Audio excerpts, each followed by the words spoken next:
Hello everyone and welcome to the Red Men TV, and yes Rob, Late Men TV.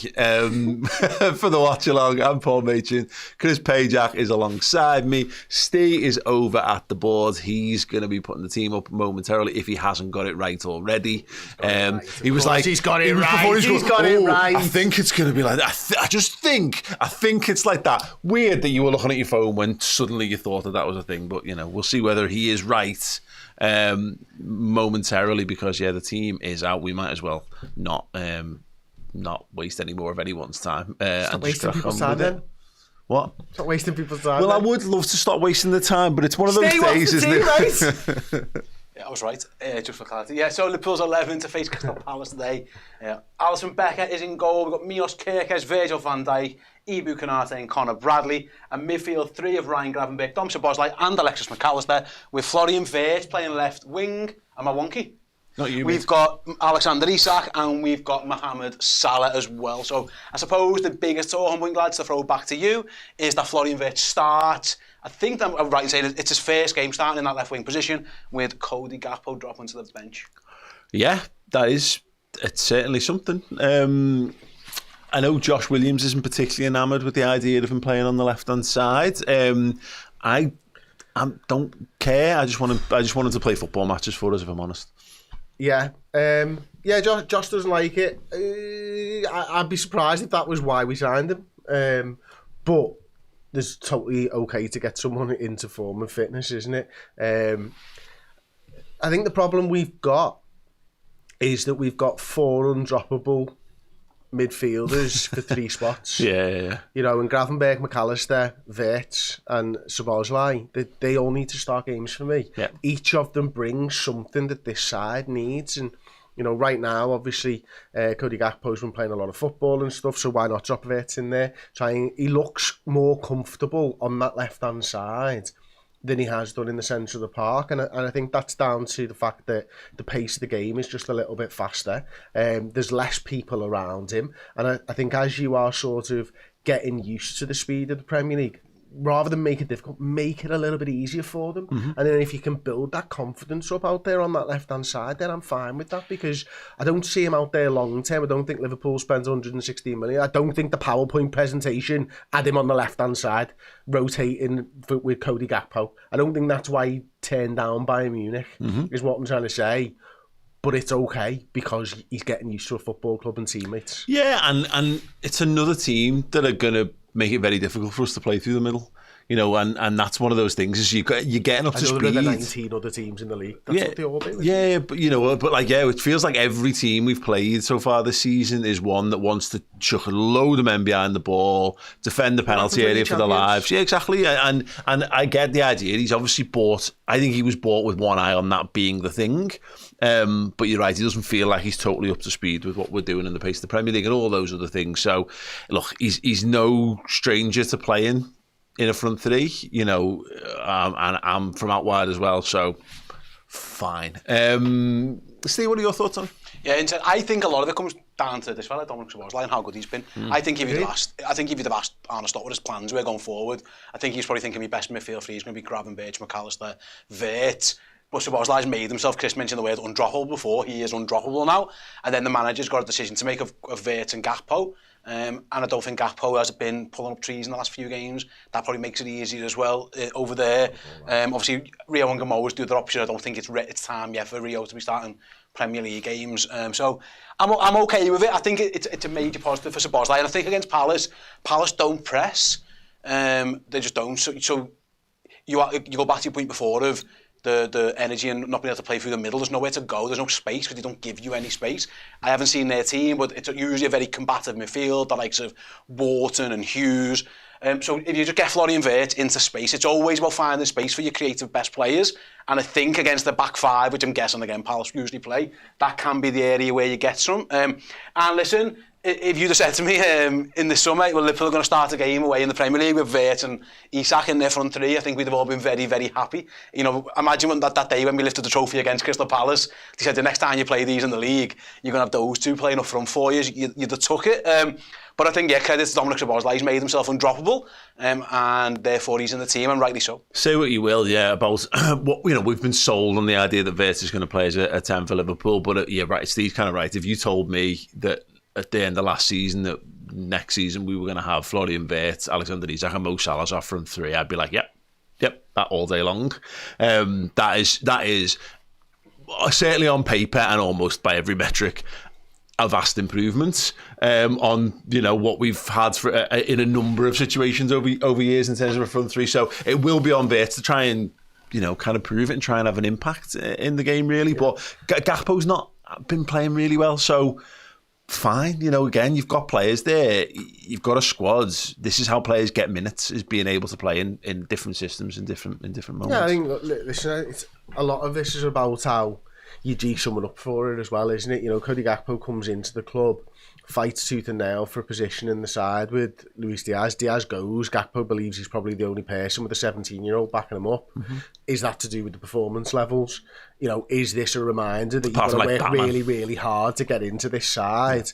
Yeah. There's loads of things. I actually agree with everything Steve said about Szoboszlai, apart from the fact that I don't think I think the manager already recognised how important Szoboszlai was.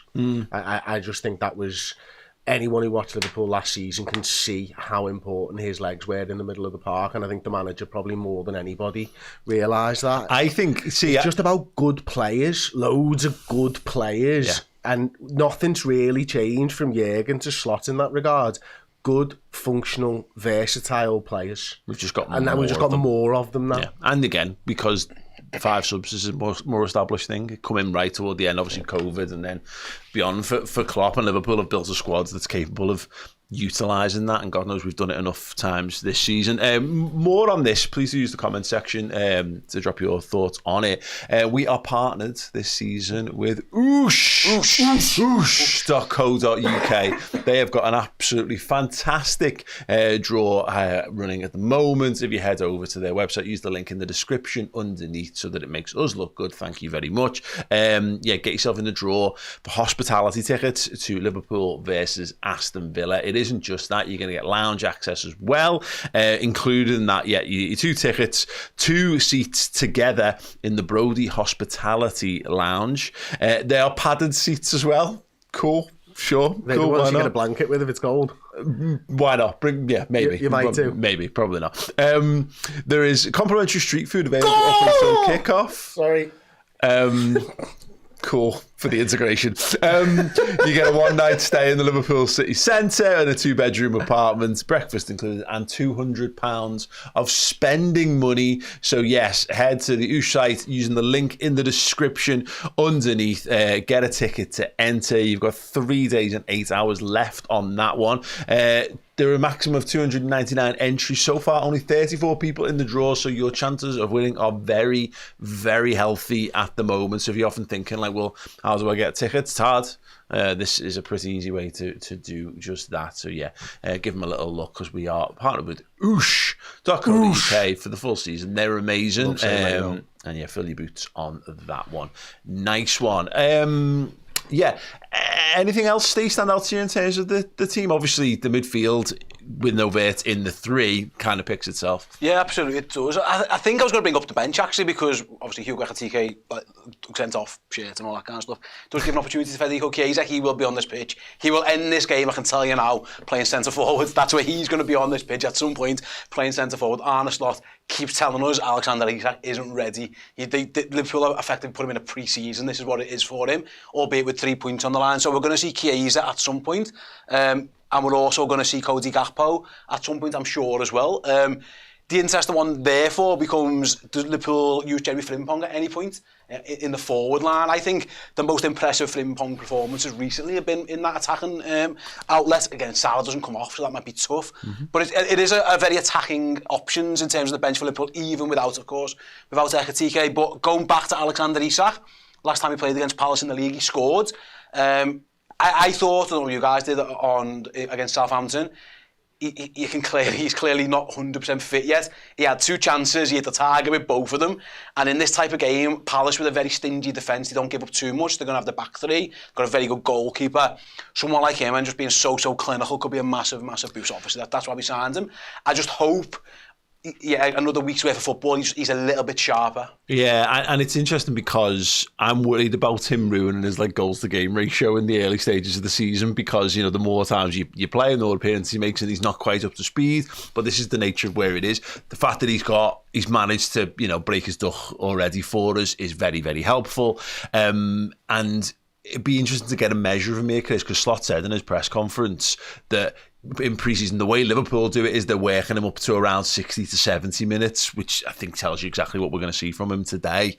And is he so good that he is just going to chip in goals along that way? If he does, absolutely amazing. It'll be a sign of just how absolutely incredible he is. But equally, it is something that we do have to be aware of. Ekitike, he's done this to himself. He's made a bit of a rod for Liverpool's back here. He's put more pressure on Isak almost to deliver here today. We'll see how he reacts. Yeah, absolutely. But then Isak, apart from them both being teammates, they're kind of in competition with each other. I think we all know that at the moment, don't we? So Isak will be looking at today as an opportunity that I think that he maybe wouldn't have had. Ekitike's lost that today then. But that's it, isn't it? Ekitike comes in and he hits the ground running, doesn't he? And he starts brilliantly, he's scoring goals and everything. You make a mistake, you're out the side, and you don't know when your next appearance is coming. And Isak might have that ability today to go and make sure that he stays in there and it becomes that leader in the front line that we want him to be. So, healthy competition's brilliant, but I fancy that might have been a little bit of a sliding doors moment this season already. Yeah, it is really interesting. Probably more for Federico Chiesa than anyone else, if we're being honest. What game of football, he stays absolutely incredible. Obviously, the injury to Leone means that he's now in the Champions League squad as well, and he's on the bench for this game. There's a big opportunity there for his, and Ekitike's been so good. I'm not saying Chiesa's going to steal a march on him or whatever, but it could be another good moment for Federico Chiesa. Yeah, listen, one man's misfortune is another man's opportunity, and 2 men's misfortune really. Ekitike getting suspended, of course. Leone, it has opened the door for Federico Chiesa a little bit.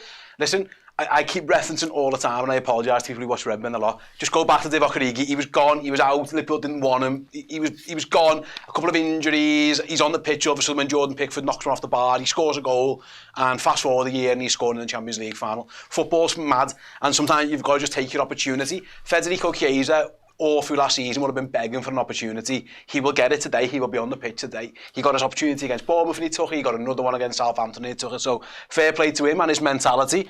Listen, I think, I'll be honest, there's a world he could easily have started this game on the left wing if he really wanted to. I don't think Liverpool were ever going to do that, but I wouldn't have been completely my head wouldn't have been blown off if he did do that, because he has been performing well. I think there's a world where if Gakpo, if they wanted to give Gakpo a bit of a kick up the arse or whatever, you could have done that. But this is almost the problem with that all change 11 is you can't have seen Chiesa. Chiesa deserves to start this game on his performance, I think, but he's not going to go from 90 minutes on in midweek to starting this game, you don't think. But that would have maybe, if the manager was dead set on Wirtz playing in midfield, you could have seen Chiesa, but it's early in the season. We've got a very, very malleable squad here. Yeah, absolutely, and I think Sport Science plays a huge part in all of this, of course, and what you're sort of leaning towards there and referencing is player loading.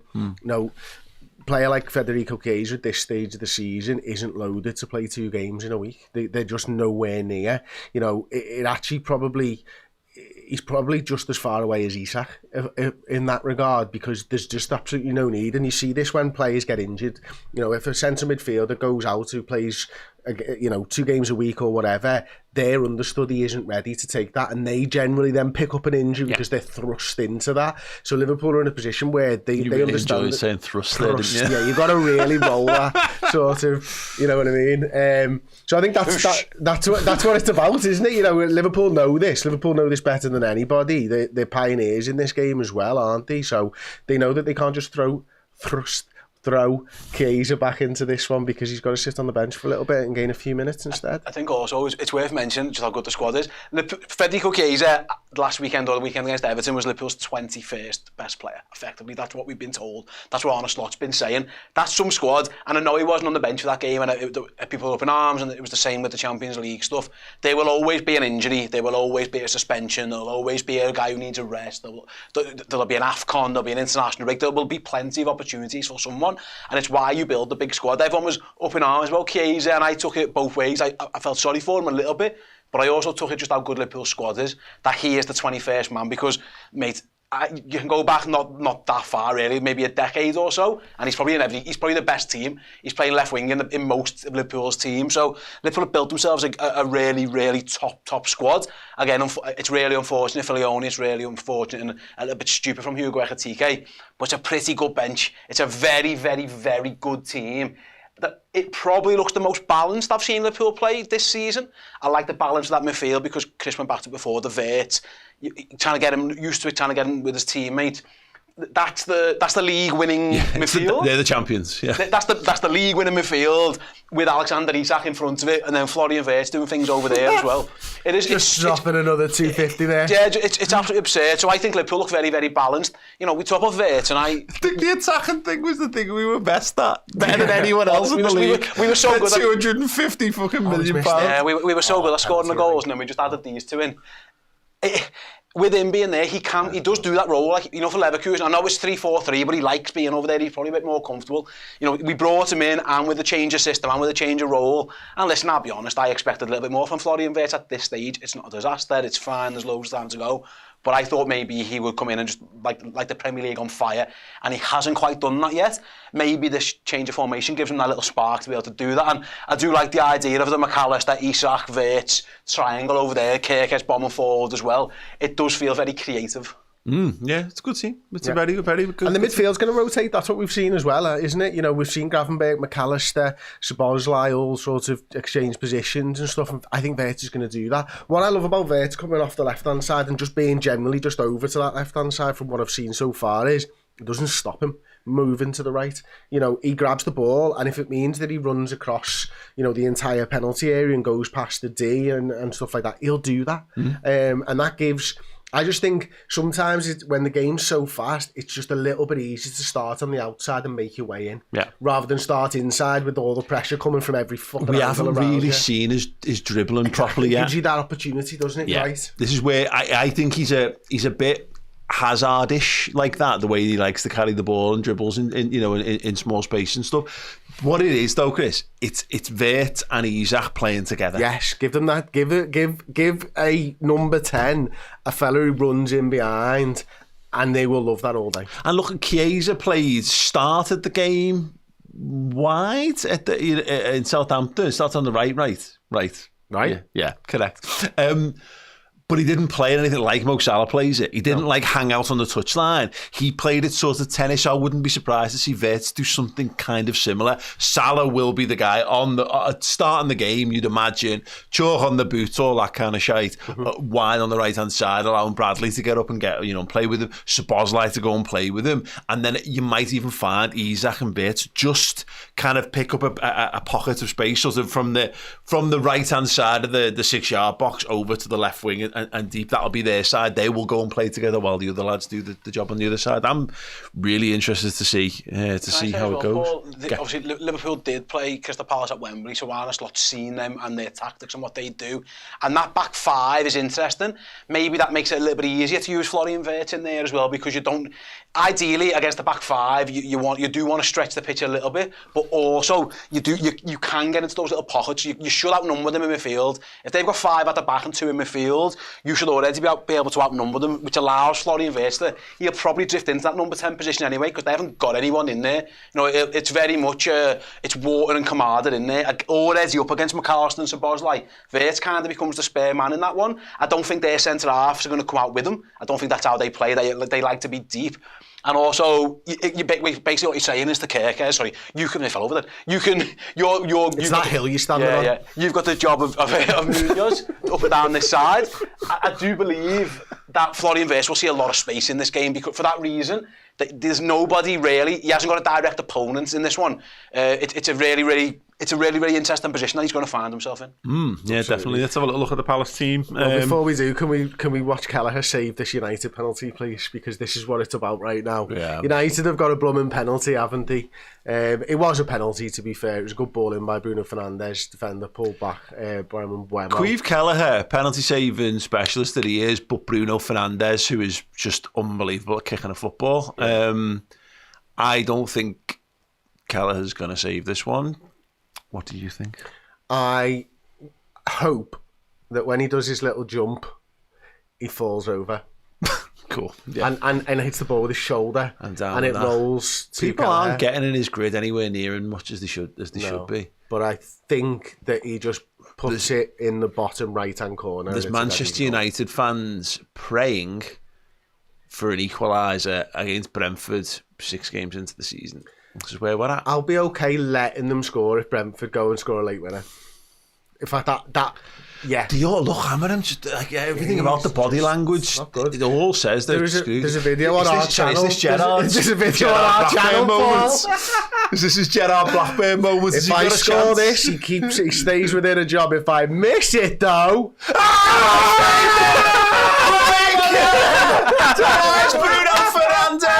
Will that do for Ruben Amorim if this score stays 2-1 to Brentford? Wowzers. I love Ruben Amorim. Did you see, though, Fernandes there?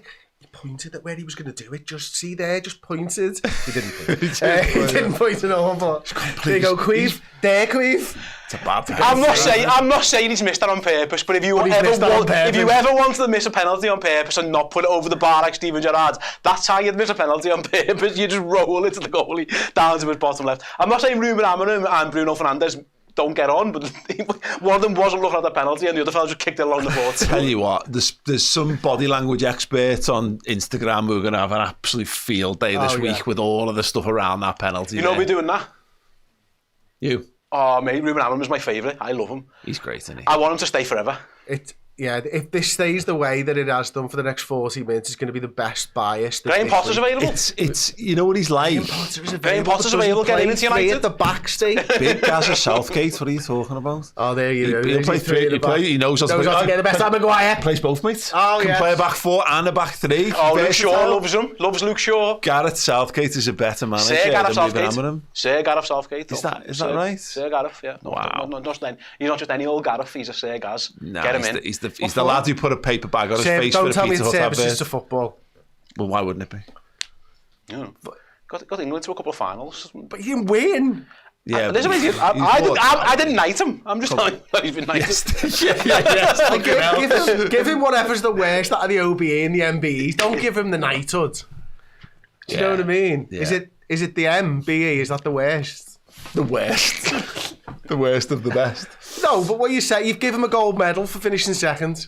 That's what you, in my mind, in the OB and the MB and the SAR, you've given him the goal for finishing second. The people who get MBs and stuff for like services to all kinds of things. It's not like they don't cure homelessness or stop children from getting attacked and stuff, but they still get CBs and MBs and stuff. Fine. And knighthoods. That's fine, but not the knighthood. Okay. Do you know what I mean? Yeah. He's a fucking knight of the realm for finishing second. If it was a fight, he'd have lost, and then he'd be making placing a lot of value on this knighthood thing. I don't really know about it, Paul. I don't like Southgate. I can assure you get nothing for coming second. Always come first.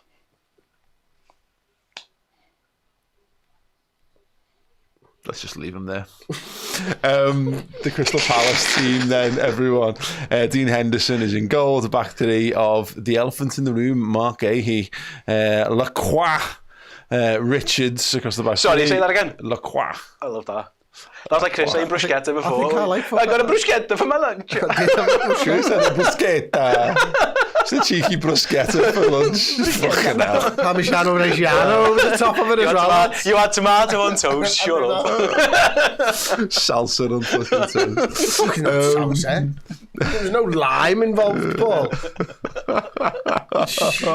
Jesus. Oh dear. Tyreek Mitchell, Kamada, Adam Wharton, Munoz, is the midfield, and then Pino and Sarr, and then Mateta. That's interesting because he's brought both those players back in straight from injury, Pino and Sarr, straight back into his 11.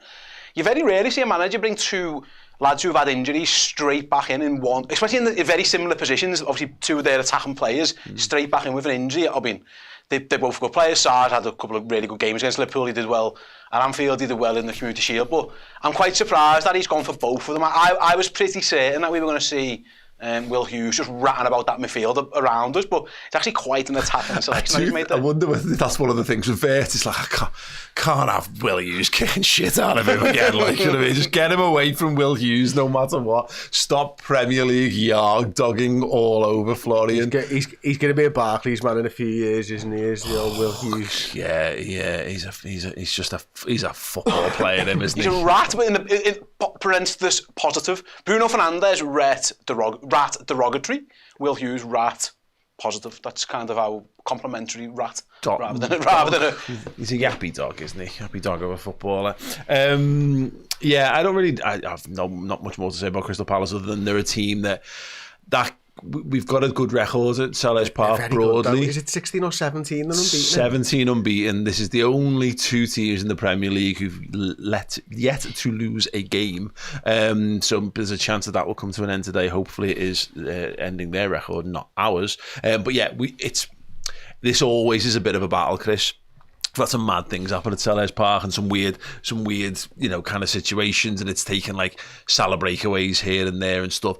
Again, I'm just fully on board with this idea of just find a way to win, lads. I don't really need Liverpool to have this be a statement win or anything right now. There's lots more big games of football to come. We've got a Champions League game to come in the week with a big trip involved. So yeah, just get in, get out of Dodge, get 3 points. Absolutely. That's got to be it. And I think that's been it for the entirety of the start of this season, isn't it? It's just about gain your 3 points, see how many points you can put between you and second place by the time this international break comes around and then the next international break. And if you can get through that and you can keep winning games of footy, then anything can happen. But it puts you in a really strong position where you can have a look over your shoulder and go, do you know what, built up a little bit of a gap here. We want to be navigating the Champions League well. But Palace are a really, really tough side to play against at the moment, and I take solace in the fact that Slot's played them a few times now, and I think Slot is one of those managers, and Glasgow as well, to be fair, maybe could fall in this category where he'll look at it, he'll think about how they played last time, and he'll come up with something slightly different this time around to try and get the best of them, whether that be the fullback popping into the sort of half space at time in this game. Maybe that'll be an answer to sort of break through that 5-4-1 or whatever it is that Palace are going to be sat in. We don't know, but I think Kerkez and Bradley might be key to breaking down Glasgow's Palace side. Absolutely. Sorry, Steve. Josh Owen sent a super chat in, which I missed a little earlier. What if it's Sobbo at left wing? No way. What if? Then it would surprise me. That would be a thing. I think it's more likely to be a 4-4-2. I don't think it's likely to be a 4-4-2. I think the interesting one as well, because you go back to Community Shield and when we have played Palace and they've caused us problems, a lot of that was with Eze. There is no Eze anymore, and I think that's massive for Crystal Palace. They have struggled to create chances and score. They had that big win against Aston Villa aside. They haven't always been amazing going forwards. They've got good players, Sarr and Mateta and Pino, but that is a big difference in this one. And also, I think, bear in mind what Liverpool did and didn't do in that Community Shield, Liverpool just knackered. Liverpool just tired, and I don't think we're quite there yet. It's a massive opportunity, like you said, Paul, to, if you win today, you're 8 points clear of Arsenal, and they're going to Newcastle tomorrow. Just put that pressure right. You're sending them to Newcastle in game week, 5-6? To win, you have to win, like a must-win game already. I think that's massive, and like you mentioned, Liverpool at Selhurst Park. Liverpool's record actually here is really, really strong, but there's been a lot of odd goals. Last year it was the 1-0. Year before, injury time for Harvey Elliott. We had injury time for Benteke. Late goals for Firmino. We had Jaros come into a game, didn't we? In one of these ones? Yeah, that was last year. Yeah, it's been one of those where it's always been tight. The last 2 games have been draws, albeit the penalty shootout loss in the Shield. So you'd be surprised if Liverpool go to Palace and smash 4 past them. You're thinking, I'd be surprised if 80 minutes gone and this game isn't in the balance, a goal either way, because these two teams do play each other very, very close. Liverpool tend to just edge it, though. I would like to see Vert and or Isak show the world why we've spent a lot of money on them today, even though there is a lot of time still to come, a lot of time and performances in the future to come from them. Nate Jones sent a super chat in and says, how can I watch the game on a VPN? You watching on Peacock TV or something else? And how do you set this up on your router? Lol, sorry for this. Listen, when they say you can find out any answer to anything on YouTube, this is not what they meant. Don't use comment sections. Just have a look. We're listening to it on the radio. And we're going to translate it from I'll there. make a suggestion. Copy and paste your super chat to Google, google.com. Put it in there, mate. Press enter. Yeah, absolutely. And obviously, if your French translation's any good, if you want to know what north is in French, then that might guide you in a direction as well. But we couldn't possibly do any more than that because there's no VPN sponsoring this. Watchalong right now. Cool. We are. What the hell you were talking about then? I was like, okay, Nord, what's he talking about? Ah, right, okay, here we go. I didn't know what North was in French. I had no idea. Norte? I was like, is he on the bench for Palace? It is very naughty of you to say that, Steve. Right, cool. We're going to have a little clip from the manager's press conference. Steve will be here taking some more of your comments and reactions to all the big Liverpool stories and the team as well. So yeah, make sure you stay tuned. We're here all the way through to the full-time whistle as well. Do go and get your entry in for Oosh using the link in the description underneath, and me and Chris will be back for kickoff a little bit later on as well. Ta-ra. Is Alexander Isak ready to start now? Obviously thinking with no Hugo Ekitike in particular. Yeah, he's able to make minutes again. I still feel 90 is depends also on the pace and the intensity of the game, but that might be a bit too much. But not only that, also for the long term, so you can't give a player maybe one, I would call stupid hit to bring him to 90 and then his body is completely, you brought him too far over the line. So I don't think it's smart to play him 90 yet.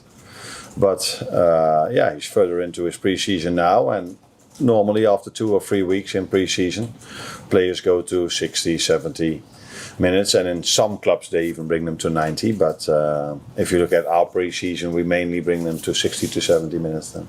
Just check on Hugo as well, because there's been a report that he'd been disciplined over his sending off the other night. Has he been fined or anything like that? No, discipline means that I spoke to him, then it's discipline, but I don't think that is disciplined. So discipline means a fine, and that he didn't get. So it wasn't very smart what he did. What he recognized himself immediately straight away. So he said sorry straight away to his teammates. And he's young. Players of all ages do make mistakes, and that's what he did in this situation as well. But we all make mistakes, and you're allowed at this club to make a mistake without immediately getting fines or these kind of things. He's a fantastic human being. I think if you talk to all the staff members and you would ask them a top 3 of the warmest persons and the most polite persons, I think he's in every staff member's top 3. So even if he wasn't a person like this, he was able to make a mistake, but wasn't smart. It didn't hurt us Tuesday evening. It might hurt us a bit more tomorrow. The positive thing is that Federico Chiesa showed that he is he's showing himself at the moment. So it's also a chance for him now to be on the bench and maybe get playing minutes with Hugo. Hey everyone, welcome to the Redmen TV. Welcome back to those of you who joined us as we reacted to the team news. Anyone joining us later, welcome to you as well. I am here for the next about half an hour or so. It's the fan interactive part of the show. You've heard me have my say, you've heard Paul have his say, and you've heard Chrissy P have his say as well. Anything you guys want to get off your chests, whether it be questions, comments, thoughts about anything, thoughts on the team, thoughts on whatever you want in the footballing world, Man United being crap, West Ham sacking their manager, use the live chat, whether you're with us on our Discord as one of our Redmen Plus legends, shout out to the legends, or if you're one of our YouTube viewers using the live chat function below, please get yourselves involved with that one. Dickie Red says, hello Steve, I am mate, and a little Arna Slot Balls, the emoji for good measure. What a handsome man he is.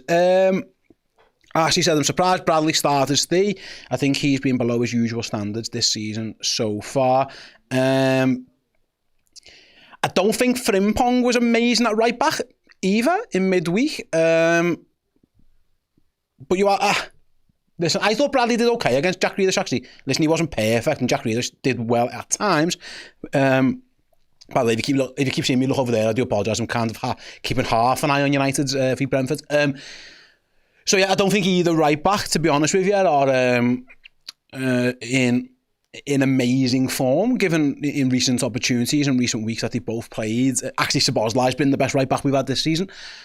So I would have picked Frimpong. I think the pace might have been important against Crystal Palace, who will definitely look to counter-attack with pace. So I'm with you. I probably would have picked Jeremy Frimpong. But based on form, I think you're splitting hairs, to be honest with you. And I think Arne Slot was quite happy with how Conor Bradley played against Grealish, all told. So I think it's probably that one, to be honest with you, mate. Varon asks how to do a Google search. Sorry, that was rude of me. I think it was Nate with the super chat before. Sorry, Nate. I feel like I was a bit harsh with you there. We are not allowed to tell you how to watch a football game illegally, though. I mean, that's not, for a million different reasons. So I do apologise, mate.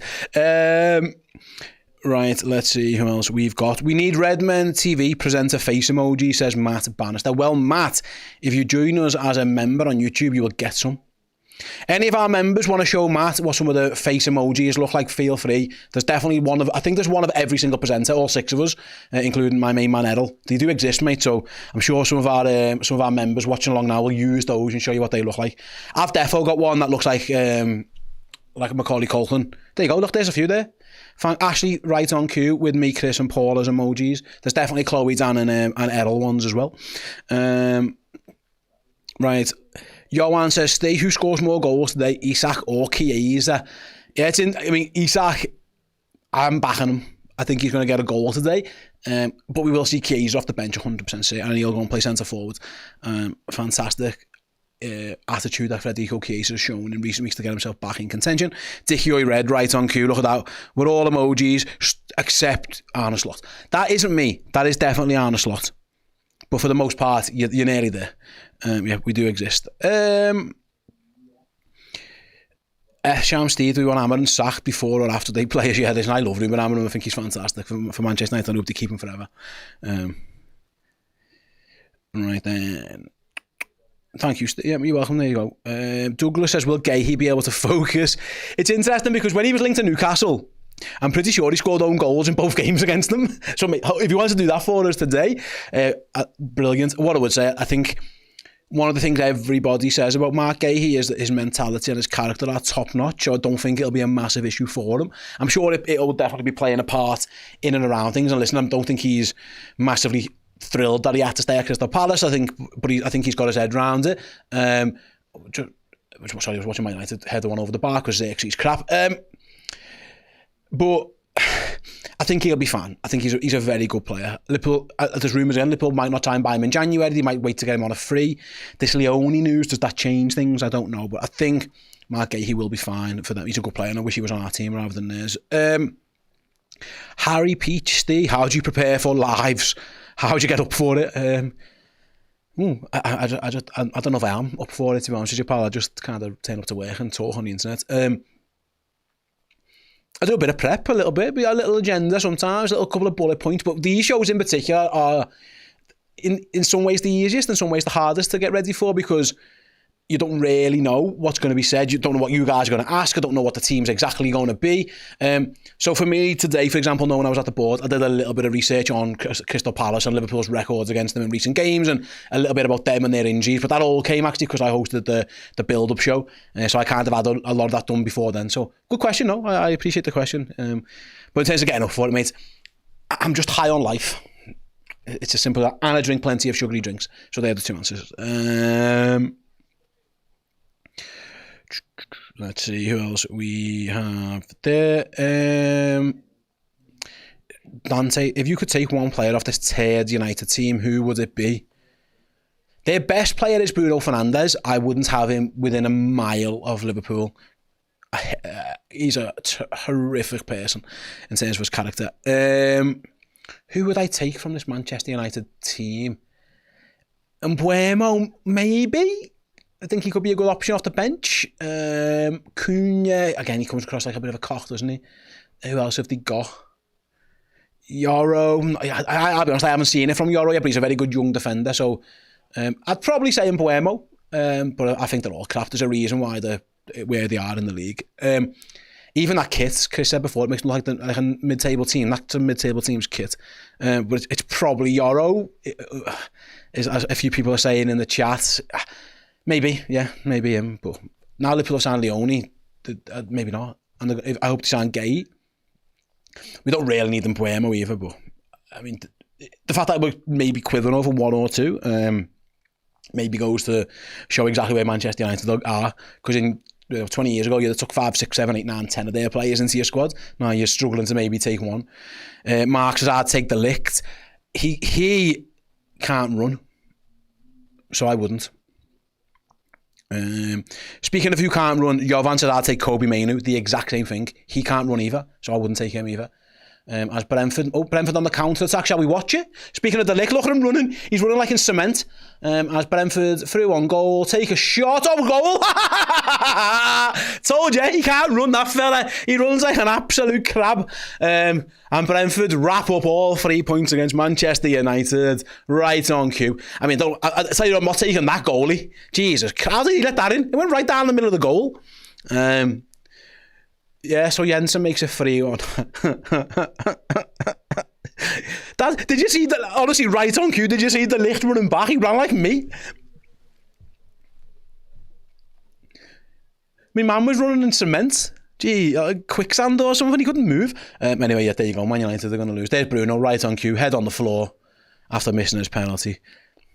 Wonderful start to the day. If Liverpool can capitalise by making it 3 points, we could be in for a very, very good day as well. Look at him run. He's trying really hard and getting nowhere quick. And then the fella steps inside him and goes, oh, I mean, it's stinky by the goalie as well, but yeah. Oh, I do love it. I do love a little Manchester United loss. And we're getting used to them, actually. Hammer him in.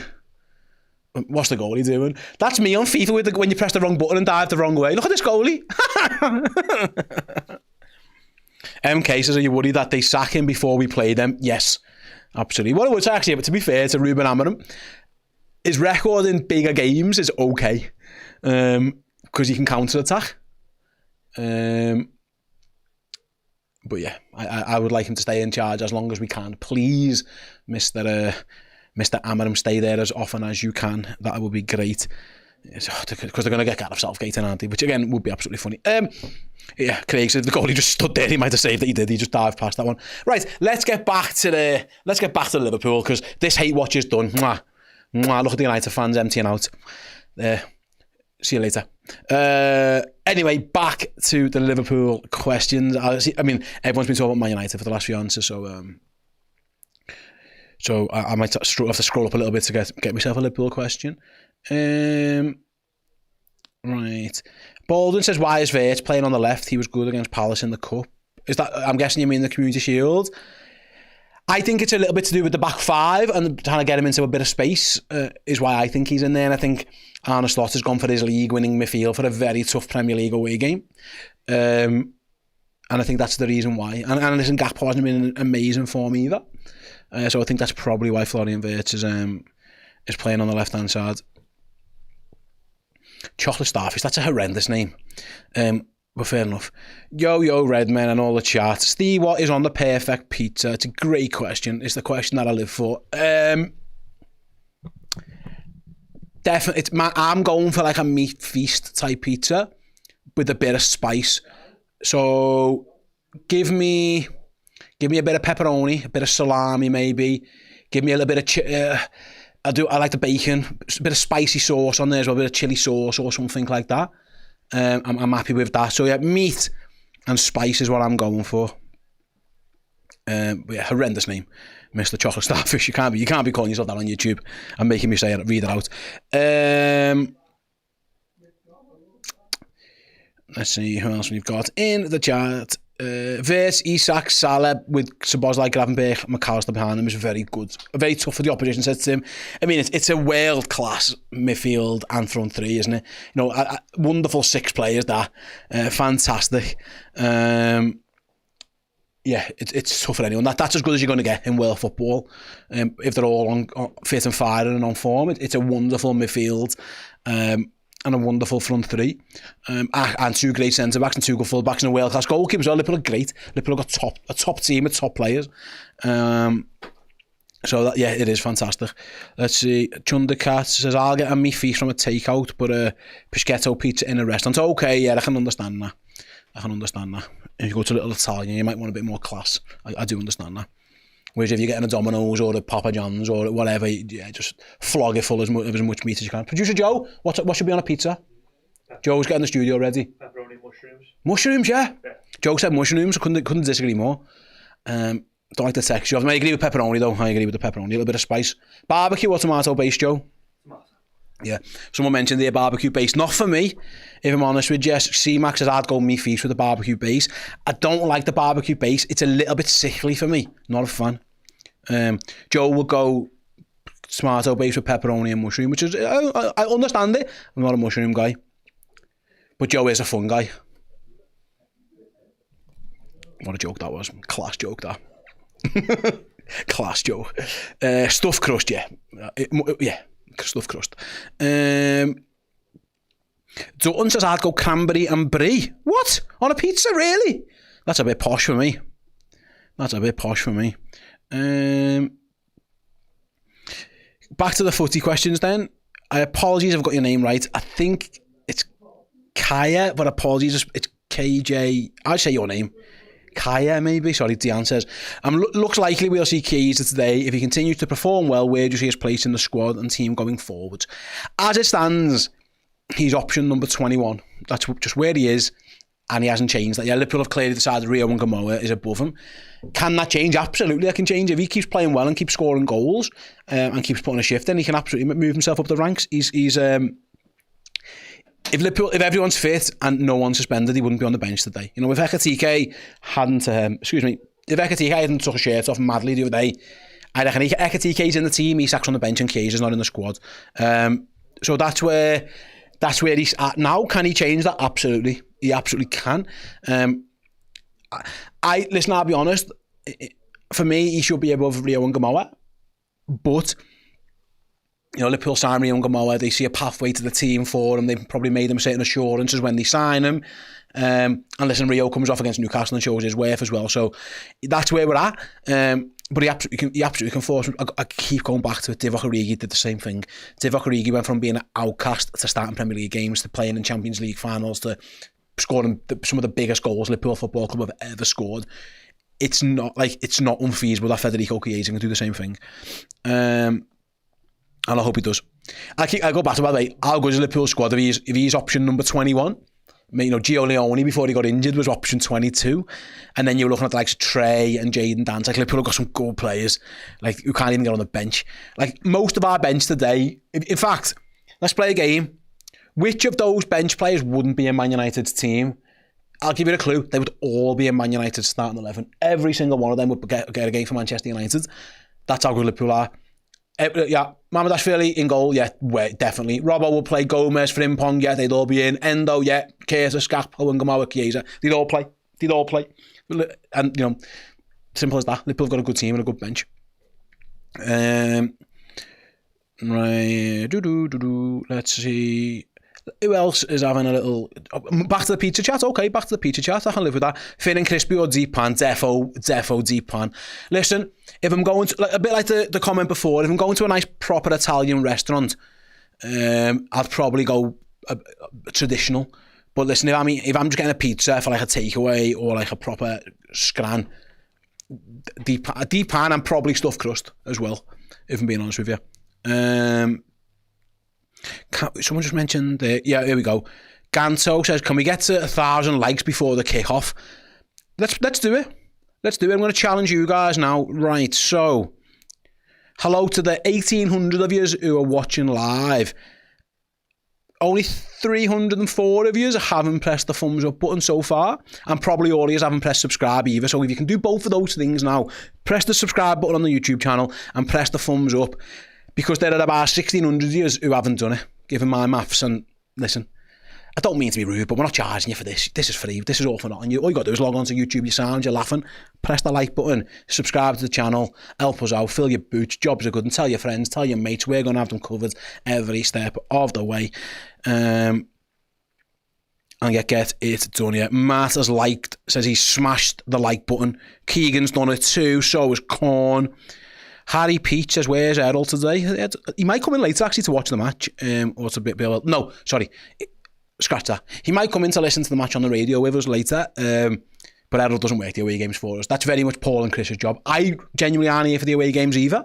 It's quite often Dan, but Dan's having a nice weekend off, so I've jumped in as well. But yeah, I'm definitely... Errol might come in and listen to it on the radio with us later. ADH me, a nice one, says Man United lost. They did lose Jeffrey one, and Quivine Kelleher saved a penalty as well. He did definitely do that. Dickie Red says, I've just finished off some Haribo Star Mix. They are good. That's Errol's favourite. They are good Star Mix, no doubt about it. You've got Paul and Chris today. I'm imagining there'll be some biscuits flying about somewhere. Paul and Chris love a little biscuit. Me and Errol tend to go for the sweets. Paul and Chris tend to go for the bickies. If I'm honest. Red Moon says, stay, I'm angry with Slot. Oh no. I don't know what Keys has to do to start in the team. Imagine how good he would be if he was getting a chance to play on a regular basis. What's Slot's problem? Interesting. Keys spoke to the written press after the game in midweek against Southampton. And I've seen the interviews that he said, and he basically said last year Arne Slot told me he wasn't fit enough. Was the basic question. He said he wasn't fit enough to play and he had to do that to get better. So I think it's that. Is he 100% fully fit to start 2 games in a week now? I don't know. I think the reason he's not starting today, and I said this earlier on the build-up show, so apologies for repeating myself for those who were with us there. I think there's a world where he could have started today if Ekatike was starting as well. But Chiesa has to be on the bench to come on off the bench because Isak can't play 90 minutes and there's no other real options to play up front. Maybe, like I say, Jadon Danns or something, but then it's a bit of a mess that. I think there might have been a slight opportunity for Chiesa to start today, but the second Ekatike got himself sent off, that kind of, I think that put paid to that one, if I'm honest. Jean Lavin said, I pressed my like button. What about the rest? It's a fair point, Jean. It's an absolute fair point. I don't know if it's Jean or Jean. I've said Jean, just presuming you're French. You might just be Jean from like Scotty Rhodes or something. So let me know. Is it Jean or Jean? 666. I don't like that. Someone press the like button now. I don't like that one bit. I don't like that one bit. Thank you. There we go. I did not like that one bit. That scared me. Don't do that again. I'm blaming you, Jean/Jean. That was your fault. I didn't like that at all. 666. I did not like that one bit. Can't believe I had to do that then. Oh no. So what do I do for good luck? How can I dispel that I've just done? Someone tell me what I have to do. Don't like that. Don't like that at all. Bobby, any ideas what I need to do to get rid of that curse that I might have just put on myself? Someone Google what I have to do. I didn't like that. Didn't like that at all. Josh says he's just put a picture in the Discord of his pizza. Can I bring that up on the screen? Have I got my NDI? Bobby? There we go. There's Josh's pizza. Good pizza, Josh. Strong pizza game there, pal. Knife and fork for pizza though, pal. Knife and fork for pizza, yeah? Are we doing knife and fork for pizza, yeah? Interesting. Okay. I'd be going pizza slicer into 6 or 8. No, I wouldn't be. There would be no knife and fork for me, pal. But fair enough. Like you're a classy guy, Josh. You're a classy guy. I have to wait for 777. Right. Let me see where I've got to. I haven't got there yet. I need 20 more likes to get to 777. Is that what like? Does that dispel the 666 thing? I need it now. Come on, help me out. 20 years need to press it right now because I'm in bother here. I'm panicking.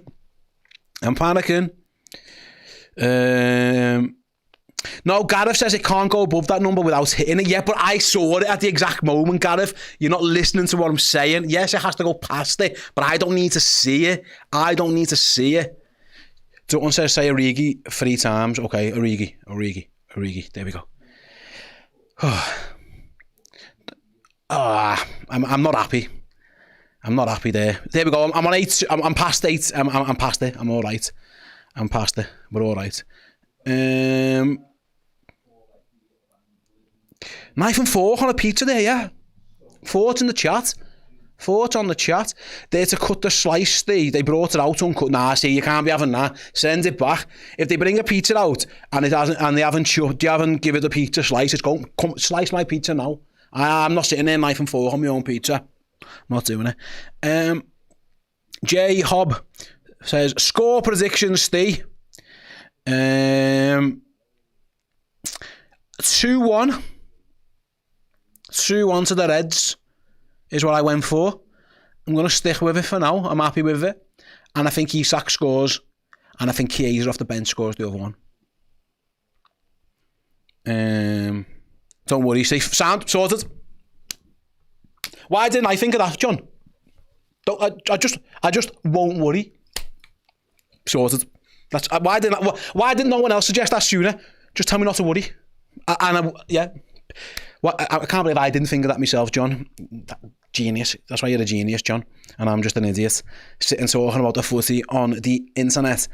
Right, where are we up to on these likes then? There's a few people saying I have to get past 999 to get rid of that curse. I'm not there yet. I'm on 857 and I'm getting off in 5 minutes. So if another 142 years at least could press the button for me, you might help me out because I'm panicking. No, I'm not. I'm not panicking anymore. John told me not to panic, and he's right. I should have switched on. I should have been more like John.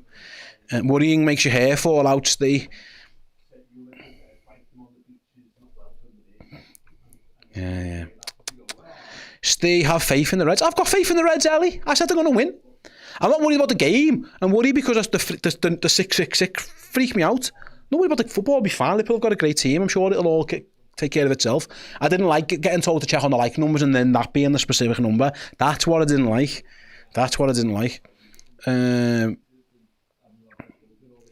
All right, 2,000 of us now watching. Thank you very much, guys. I hope you're appreciating me rabbling on.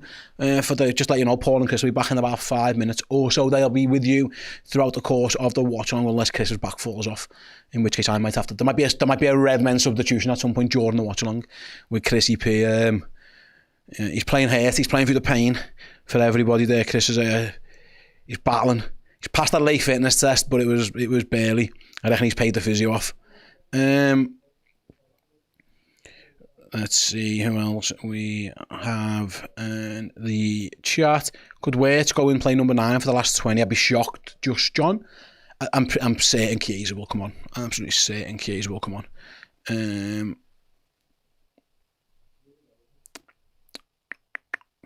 Jake says, yeah, Vert will be key today. It's hard to open Palace. Well, Palace don't press. They defend deep and they look to counter. You are right. Maybe someone like a Vert could help open that up. I think you're spot on. Maybe Slot saw a couple of things in that Community Shield game perhaps where he's learned a little bit about what Palace are. Again, it's a different Palace without Eze, but they're still a threat. I don't think they're as creative anymore, but they've still definitely, like I say, they've still got a goal for it with the likes of Mateta and Sarr and Pino. They've got players who can hurt you, the wing backs getting forward as well. But they've lost a little bit of that creative spark in the middle, I think it's fair to say, with Eze going to Spurs. Spurs? He didn't go to Spurs. He very much went to Arsenal. He nearly went to Spurs. Where am I up to on these likes then? Nearly at 1,000 to be fair. 943. We're doing all right there. We're doing all right.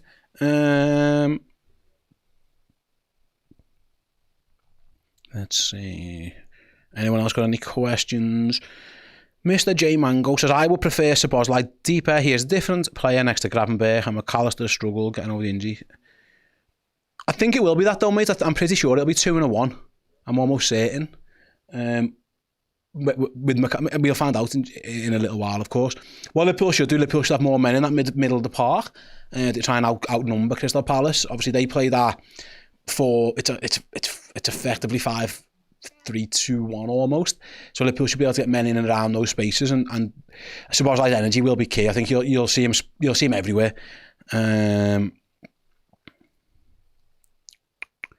Do you think the Brentford centre-back should have been sent off? So I didn't see the tackle, mate, to be honest with you. I can only I can't see. We were on the live show. Chris just told me there was a penalty, and then I watched the Kelleher say it, but I didn't see it. So apologies, I can't answer that one. But I'm going to say no, because it's Man United, and I never want Man United to do well. So let's just go with no.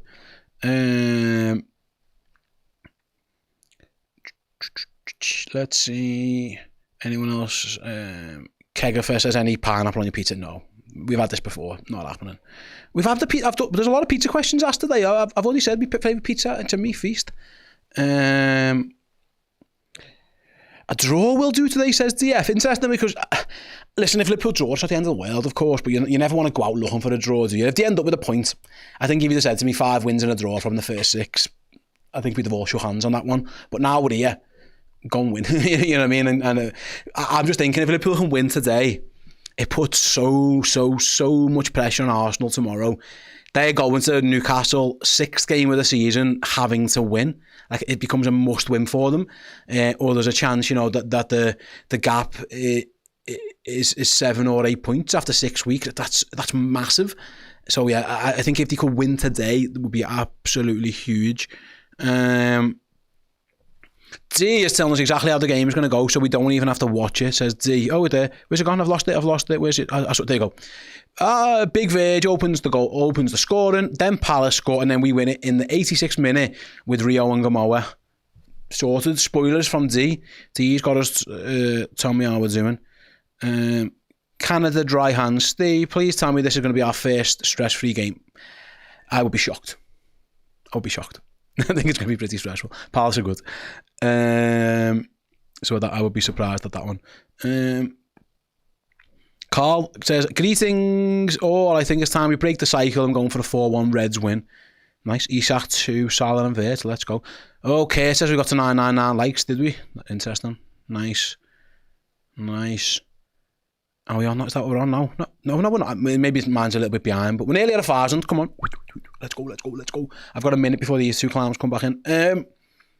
Steve, what is your prediction? 2-1 to the Reds.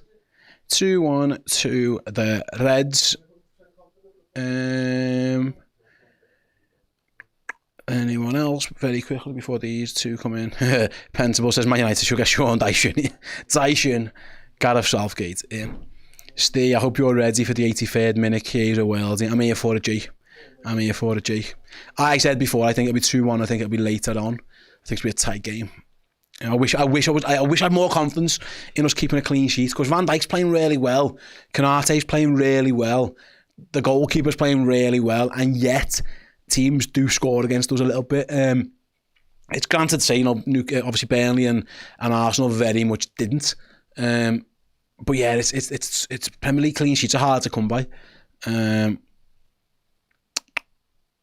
Swift EMC said, will you be covering the whole match? I can't watch it as I'm out of the country. Actually, being out of the country allows you to watch it. We're the ones who can't. There'll be Paul and Chris will have full commentary. We can't show the game, obviously, but we can definitely commentate on it. We've hit 1,000 likes. Nice.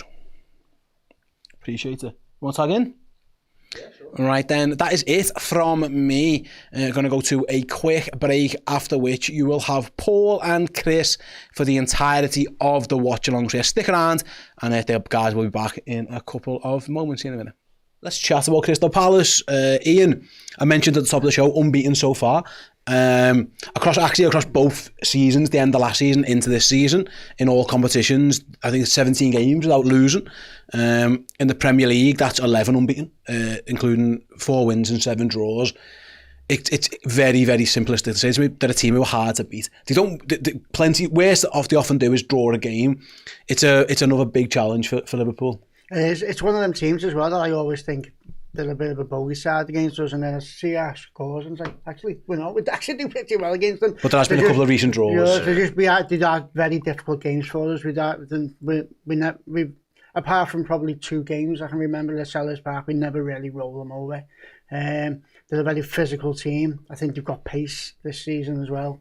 But we're not just unbeaten with 100%, so I think we should have enough just to do it. Yeah, absolutely.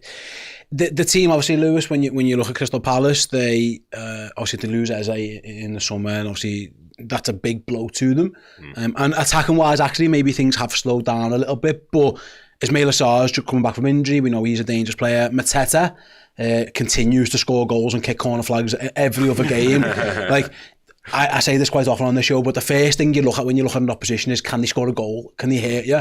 Because if they don't, and they can't really, and I felt a little bit like this with Everton maybe in that game a bit, you'd always back Liverpool to find a way, but actually Palace can definitely contain a goal threat. They do score goals. Yeah, well, actually they're the 5th highest for shots on target this season, and considering the fact that they've lost Eze, the way they've adapted to it, they've made themselves not a team that's going to free flow and score, but they're just defensively solid. And it's a very vague comparison, but like Chelsea back in 04-05, the way that not every match was a blowout. I think they won 11 matches like 1-0.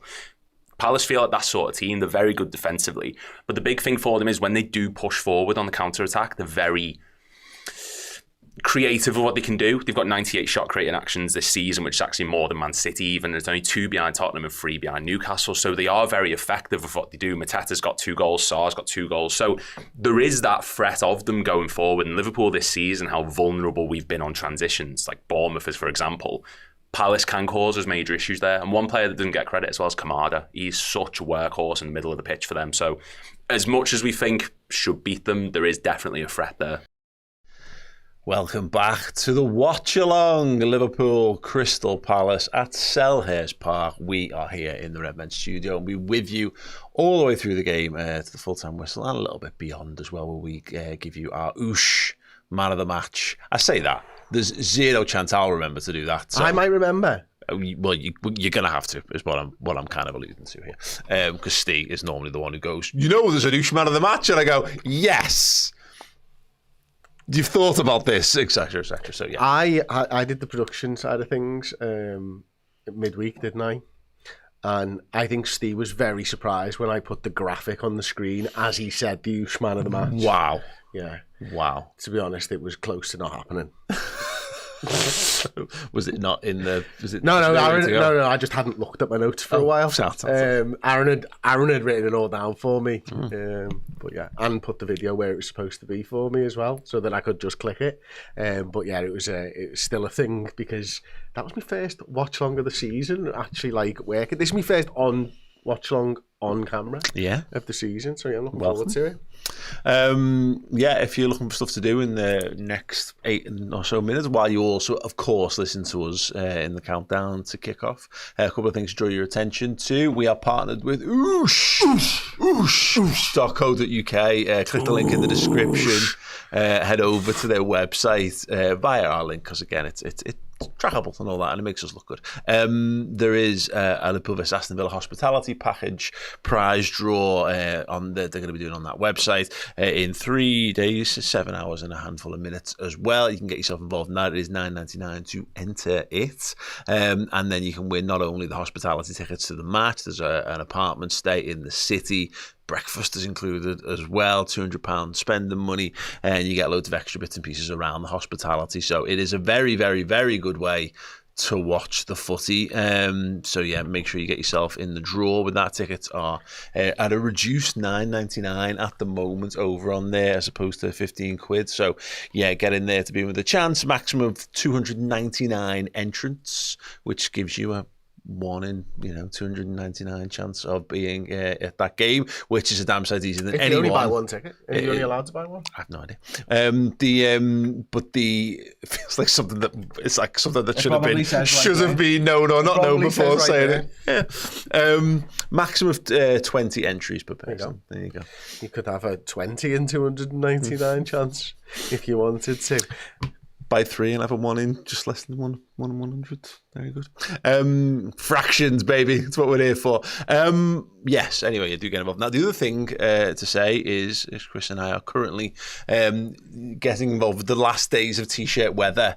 There is a range of merch available right now on redmenmerch.com. If you are thinking T-shirts, let's get involved with the T-shirt. While you still can, then do just that. But there are a range of hoodies and sweatshirts available as well. I'd love to show it to you, but as I'm in the middle of saying saying this. There we go. Joe just walked past me. So cool. Yes, in terms of hoodies, there you go. You can get the t-shirt that I am currently wearing as a hoodie if you want to, which is very, very good looking indeed. So yeah, get involved with all that good stuff. Right. So we didn't talk about it on Paul, I need to address something. Right now. Michael Drew Eames. Here you go. Not trying to say anything here, but just saying, I'm Paul and Chris Kerst on Watchalongs. We won a fucking league title when only me and Paul did Watchalongs. We won it behind, when no one was there and everyone else was not doing the stuff. Me and Paul bubbled up when that was a thing or whatever you call it and did Watchalongs and we won a league title. It is worth remembering that we did a full season of Watchalongs the season that followed, and it was one of the worst seasons that ever happened. Is also true, but it's also not worth remembering that. If that's true, it's certainly not something that I've recognised. So I just feel like this is like Steve Errol propaganda here. This is like trying to destabilise us to make it seem like you know, like they're the better option. Without saying we just want Steve Errol, what people are trying to do right there is make it seem like we shouldn't be us doing it, which is fine because we won't be doing it on Tuesday. So if you're worried about that, we're not here for Galatasaray. It will be Steve Errol. So yeah, you can fill your boots with them too then if you want. But in the meantime, it's us. Listen to our channel. We do what the fuck we want. So thank you for joining us. Or, go away, whatever. I'm not saying ban Michael Drews, but you do what feels right. Redman TV says, dig your red. Yes, love that. He's just got to, yes, bye. See you later, Michael. It was nice to know you. Absolutely brilliant. Rhymo OMG is asking where that app is. Oh, well, can't say anything at the moment. Oh, we've got another new goalie kit. That's our Can't say anything about the app at the moment. 4th goalie kit of the season for Alisson Becker there. Very interesting. What colour is this one? Yellow. Okay. Right, we got black, we got grey. We've got green, and now we've got yellow. I don't think the one that he's been wearing, like the grey and green one, is meant to be it, because I noticed this is the week that one of the youth team's goalies had the yellow one on, and Arsenal wear that one as well, and that confused me a bit, because I don't know why you'd have a black goalie kit and then have a really dark grey one. That seems... But that grey with the green, like that's going with 110s. It's a really nice shirt, that. It's going with the 110s. You can't buy it, which is another reason why I wondered what was going on with this, to be perfectly honest. But right now, you can only buy... There's only 2 Liverpool goalie shirts you can buy, and basically, it's not this one, and it's not the very green one. It's the black one and the green one. Yeah, absolutely. Players are walking out, as you need to just stop all this flames on the sidelines for Premier League games of football. It's a very Crystal Palace thing, that, though, isn't it? It's a very American sports thing, isn't it? But they I mean, this is the team that used to have the cheerleaders, mate. So, 20 years ago. Wolves, Wolves away. Wolves and the light shows. Whatever. Your culture's your culture, isn't it? It's when it's Man City doing it that winds me up more than anything else. It's like they just look around. Everything looks like it was made. There's a WWE documentary series on Netflix where you've got this amazing, colourful TV show that gets made twice a week, and all the events and all these larger-than-life people, and the decisions on what happens in that are made in this like grey boardroom with a bunch of fellas in suits, and that's like couldn't be more Man City if it tried. It's like there's just clearly a bunch of people in suits sat somewhere in a boardroom going, what might make us cool? And yeah. Flamethrowers. Flamethrowers. Crystal Palace have always been a bit of something, haven't they? Thank you very much, Joe. Love to see the panic in the chat there, by the way. Where is it? From Disconnected, who said, I thought it had already kicked off, but the clock's going backwards. Yeah, that is a countdown to kick off clock. Well done. I love the sheer panic.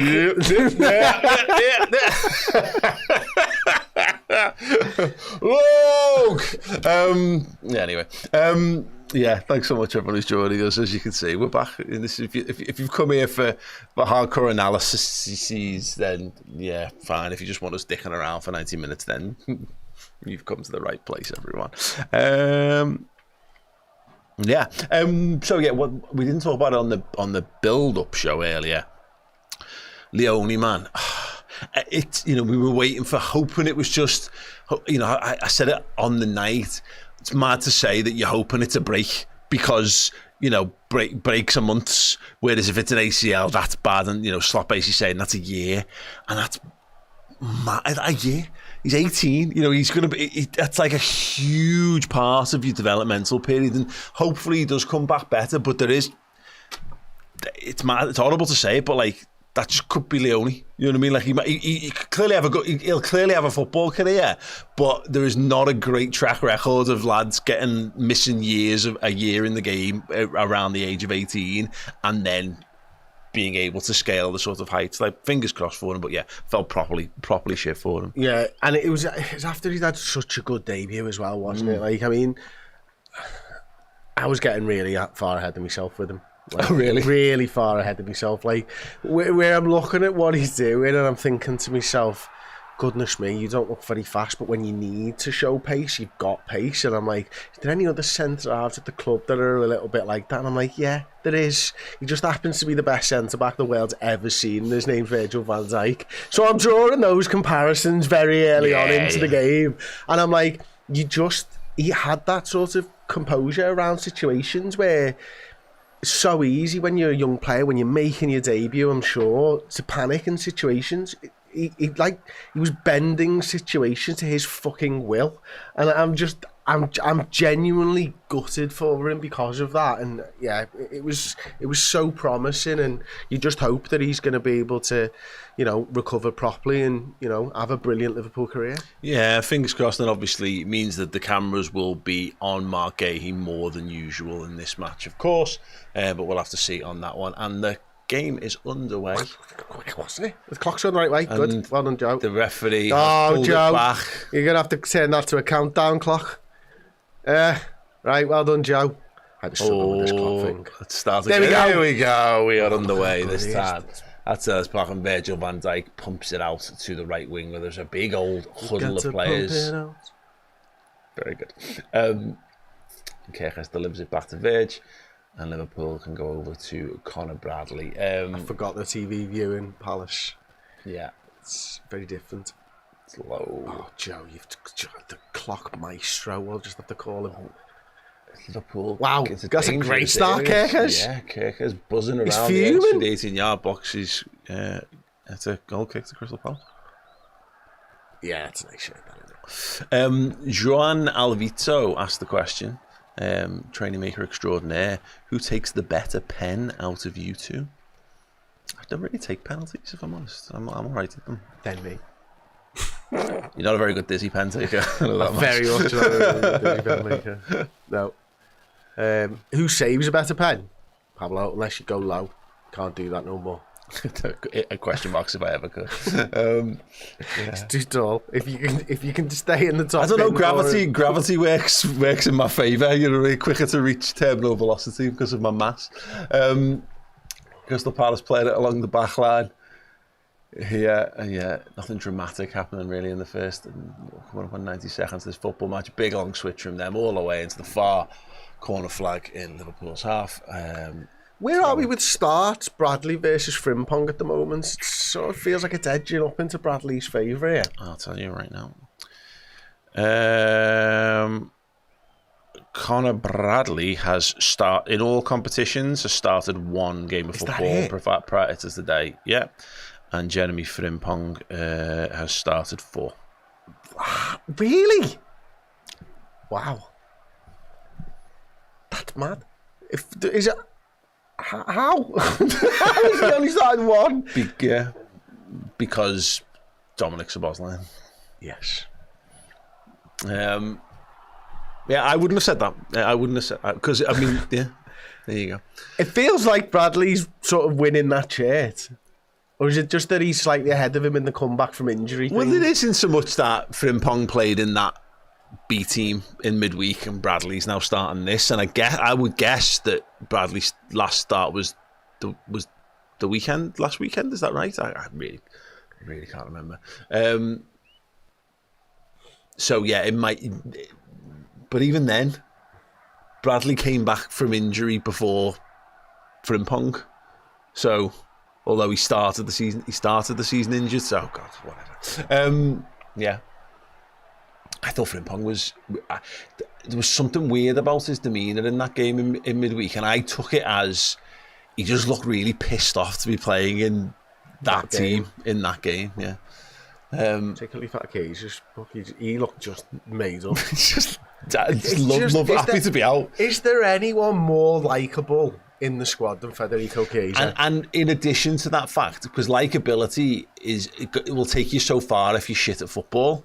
You become a bit of like a, you know, like it's a bit like, oh yeah, he's lovely, but he's boss. He's so good. So no, he's got everything going for him apart from the fact the manager doesn't like him. Nice little play there, Liverpool. Wirtz. Yeah, it was Wirtz. Look where he is now. Yeah. Sort of central. Bradley, and it was him that sort of started that there, didn't he? When he sort of drifted inside a little bit. And yeah, you could just see him picking up those positions. And again, it's what we talked about pre-match, isn't it? That fucking clock is fucking all over the place. Are we on 3-4 minutes in? Joe, what's happened here? Have we just skipped forward into the future? That's this just radio on a minute. I've just gone through a fucking wormhole. I am now 1 minute and 20 seconds in the future. I feel like I reached 88 miles an hour, but apparently I did. With 4 minutes and 20 gone. Have there any lotteries happened in the last 1 minute 20 that we can go back in time and win, Paul? Fuck me. Anyway, what the fuck's happened? Whatever. Well done, Joe. I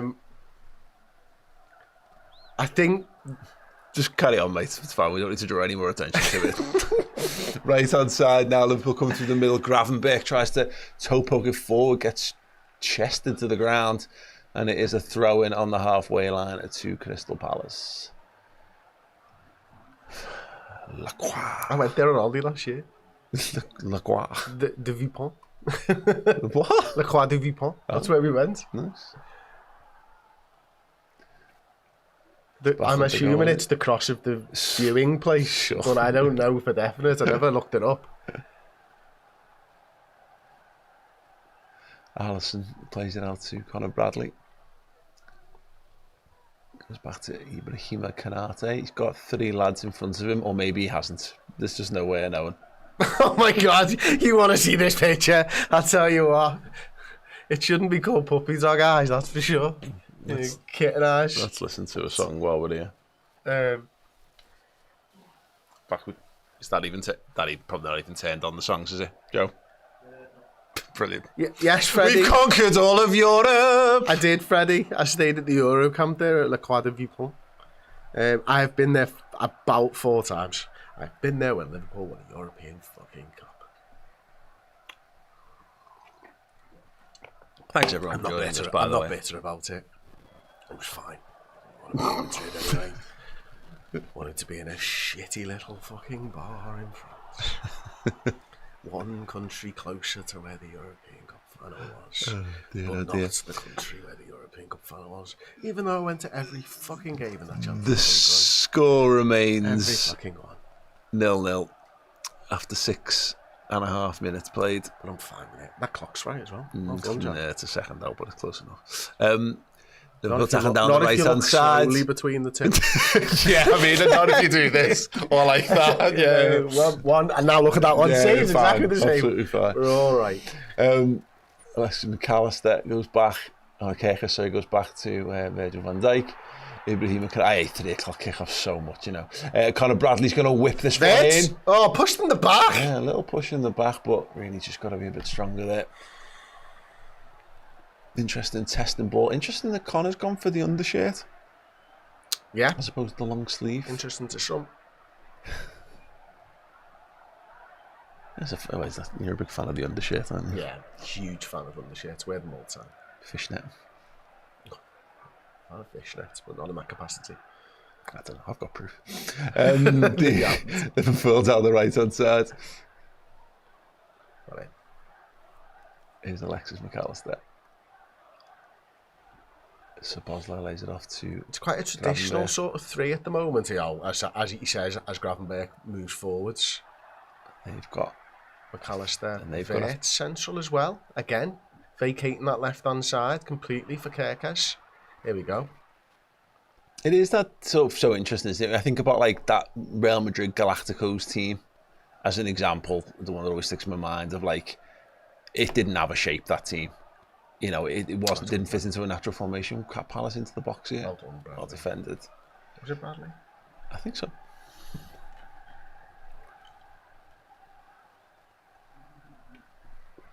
Yeah, Liverpool just needing to backpedal quite dramatically there. Paz got themselves into a good situation, and yeah, Conor Bradley tackling back inside the 18-yard box did well. Corner to Crystal Palace, something that Liverpool obviously need to be very switched on over. Far side of the pitch, it's going to be an in-swinger. Judging by how overexposed that camera shot is, I'm going to say there's a lot of sun in that penalty area, but we'll see. Alisson's got all kinds of men round him. It's headed across. Fuck off! Palace have scored. Didn't deal with it at all. Got totally overloaded. The goalkeeper got swamped in amongst the men. Is that Sarr again? And Crystal Palace are in front. We'll have a little look and see if there was any infringement, as is modern football's way. But yeah, Liverpool just didn't deal with it. Yeah, it was obviously high, deep, right to the back stick. I don't know what happened at the back stick, but he seemed to, whoever it was, the Palace guy, seemed to just win the ball cleanly, I think. Was it Gay? No, it came off Canate, and then off McAllister. It's Gravenberch who heads it down, isn't it? No. Yeah, yeah, you're right. Sorry, you're right, yeah. And then... There's a lot of push and shove, and Alisson gets lost in the crowd, and then Sarr just capitalises on it. There's no reason you would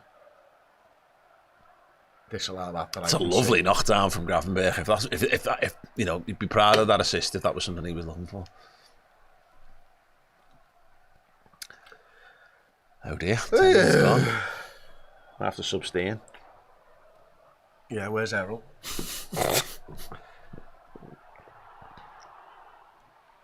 That's not a great start. It's not a great start at all. No. Well, 10 minutes played. We've watched about a minute and a half of it, and Liverpool have conceded. So yeah, that's a pretty bad start. Ibu Konate's got it in Liverpool's half, closing in on the halfway line, goes square to Virgil van Dijk. He's going to go back the other way, and Liverpool just looking to move it from side to side, shuffle their way into a more dangerous area. As it is, they've yet to get further than 5 yards away from the middle of the pitch. Konate's caught in the pressure. It's a 4-on-2 here for Crystal Palace. Sarr's in again, crosses it, they're lining up. Alisson, wow, what how's he saved save from Alisson Becker. I mean, he had 2 or 3 players he could have played the pass to there. And the ball was brilliant. The strike was good, but the save by Alisson, it almost looked like it had got past him before he made the save. Here come Liverpool, Florian Wirtz.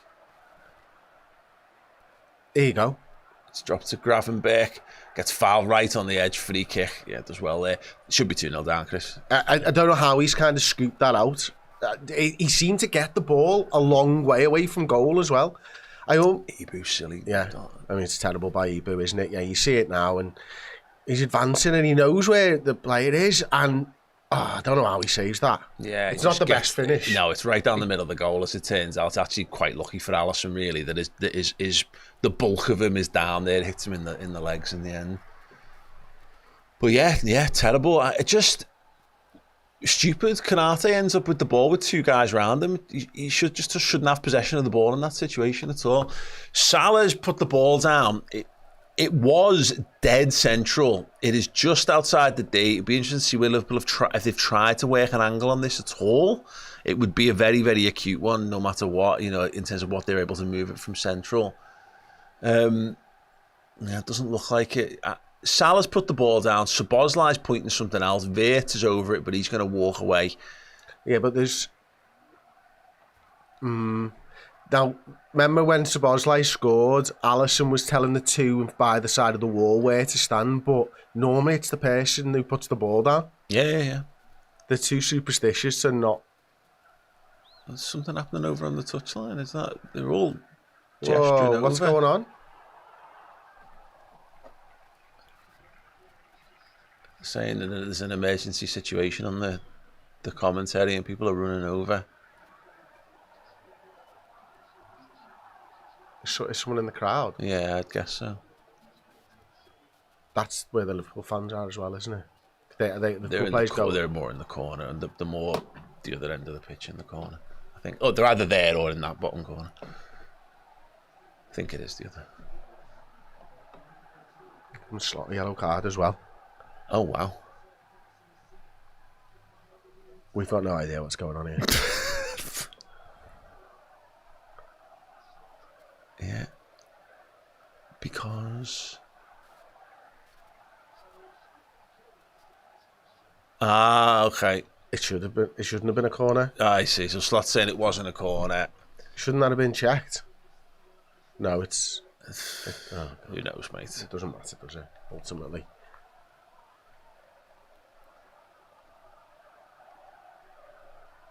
Did Virgil tell him? Yeah. Wow. Slot's having a little sit down. Needs to calm down. Okay, play looks like it's ready to resume. Although Verge is seemingly distracted by what's... There's like a bit of a shake of the head from Glasner there, and Slot are all looking over to see the other side of the pitch to try and get an eye on what's going on. It's interesting though, because I'm sure they made a change to the rules a year or so ago about this. Because if you remember, post-COVID, there was a slew of these, and I'm sure they made some adaptations along the lines of like, you've just got to ignore them and crack on. But like half of the side, both teams there. And obviously the ball's dead because it's a free kick. So, yeah, it seems to have drawn everyone's attention at the moment. But it isn't about to resume. Everyone's kind of hovering around, waiting for further instruction, really. But it is a Liverpool free kick as we come up on the 15-minute mark of this match. Where's Salah gone? Now it looking like Szoboszlai, because he's nowhere near. He's not even looking at the ball. Yeah, he's not measured out his run up or anything, has he? They'll I would imagine they'll re-spot it. Whoever it is taking it, you would guess. But yeah, nothing doing at the moment. Do you want to give us some stats while we're here? Yeah, it's 1-0 to Crystal Palace at the moment. We haven't had a shot, although we've had 74% of the ball. Brendan Rodgers has been made up. Yeah. Yeah, no shots. They've had 2 shots. Their XG is 0.8. Yeah, Jesus. Yeah, and they've missed a big chance as well. Huge. Yeah, that's about it, really. I wonder if this counts as the momentum chart towards us if we just stay here for the next... Look, we're in their final third. Slot's not happy there. That fourth official went over and had a word with him. I wonder whether it was something that he said to him that's maybe got him into a little bit of trouble. He's just doing some stuff with his tactics folder. Van Bronckhorst looks like he's not involved in that conversation at all. Well, yeah, he's like, very much not. Anything you want to share with me? No. What's that you looking at? What's that one there? We're not looking at TikToks, mate. We're doing tactics.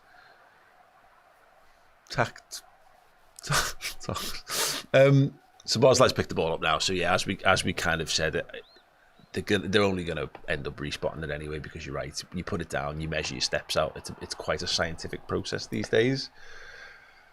Harry has got it. Harry in the chat saying, "What's happened?" Flash source saying the game's interrupted. We don't exactly know. We think it's someone in the stands has maybe been injured or something, or is unwell. But the game seems to have stopped for that. The clock. The clock's on like 17 minutes and ours is on like 12. So Joe's had a case of paidiakitis in there and can't sync the clock up. So essentially the game's, nothing's happening. We're about to have a free kick on the edge of the penalty area. You're just hoping that it's going to slip a bit, Joe? Is that what we're doing? It's fine.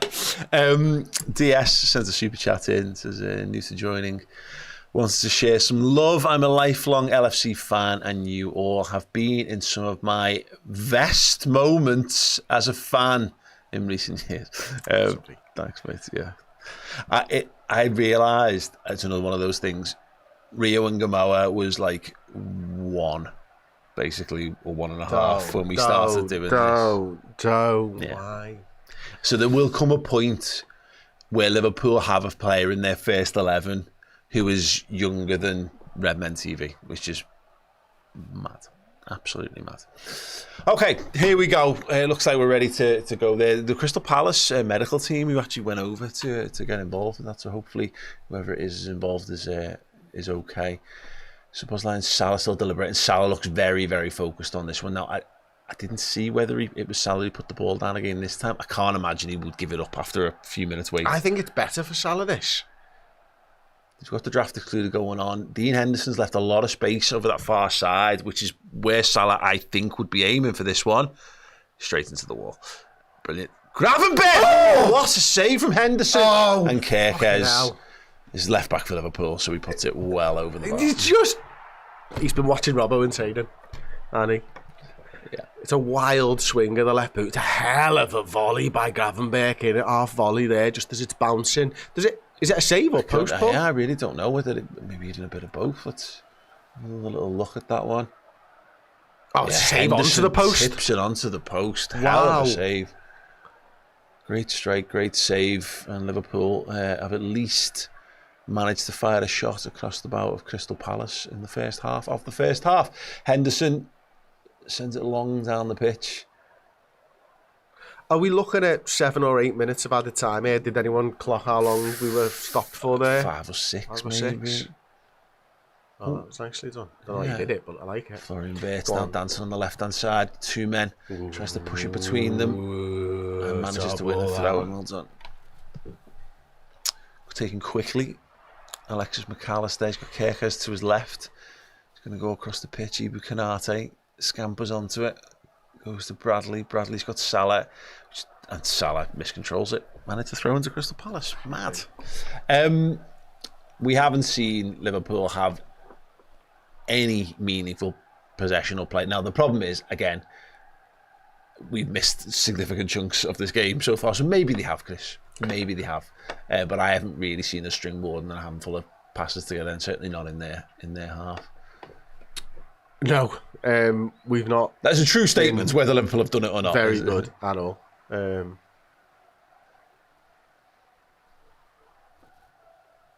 It's all the way over on the right mid of midfield there. Blocks the He's pass. been allowed to just go wherever the hell he wants, which I talk about on the podcast though, isn't it? I want him to be that like Kevin De Bruyne, just go and overload wherever you go and overload. Like he used to do it to us all the time. Then he'd pop up on the left hand side and he'd be 2v1, and then he'd pop up on the right hand side and it'd be 2v1 because of him. That's what I want Wirtz to be for us. I was just about to say, it's nice, intricate sort of play from Liverpool, and we just give him the ball away.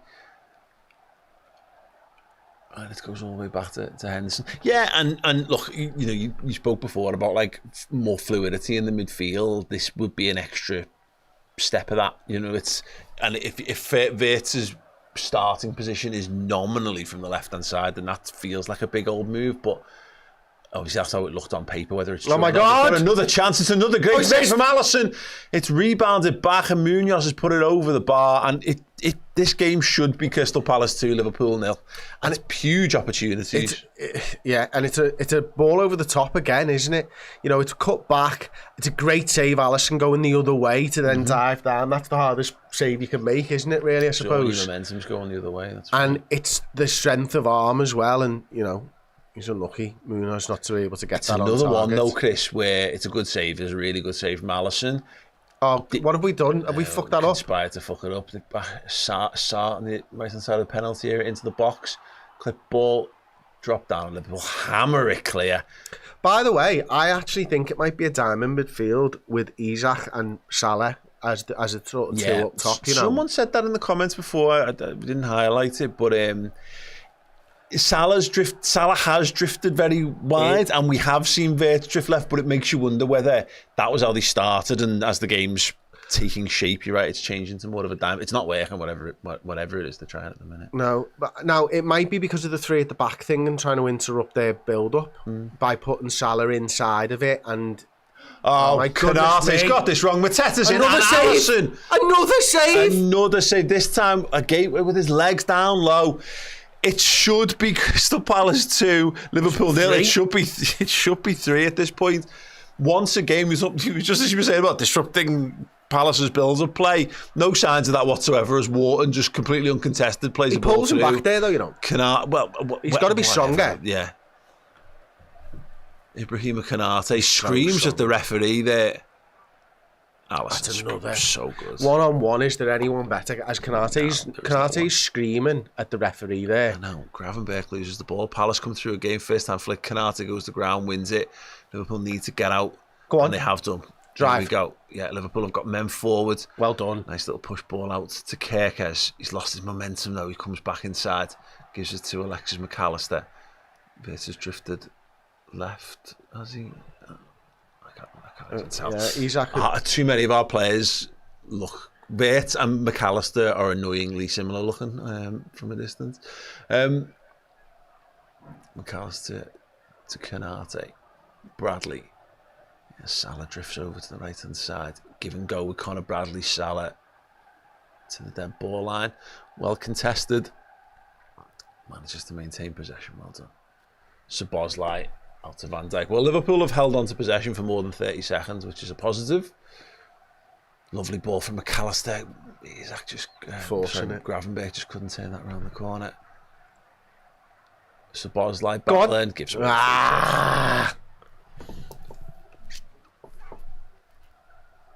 I'll tell you what, we're lucky to have Alisson Becker, aren't we? Yeah. What a bloody goalkeeper.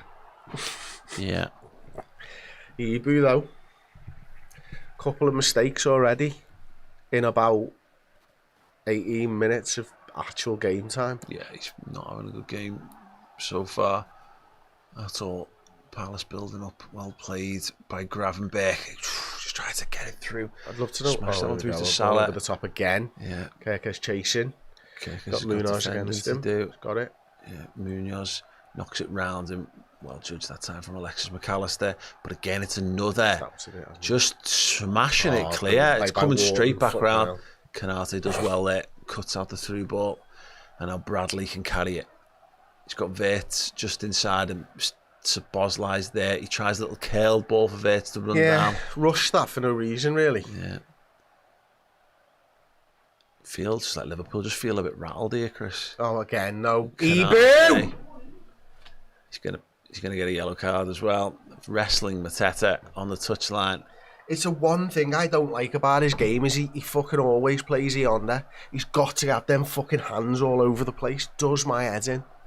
Mateta's just had him off there, hasn't he? Completely had him off. Just too strong. He's got round him. I mean, I'm not sure it's a yellow card, like, but I just heard Steve in the other room saying when Ibu has one, he has one, doesn't he? And yeah, Ibu Konate is having one today.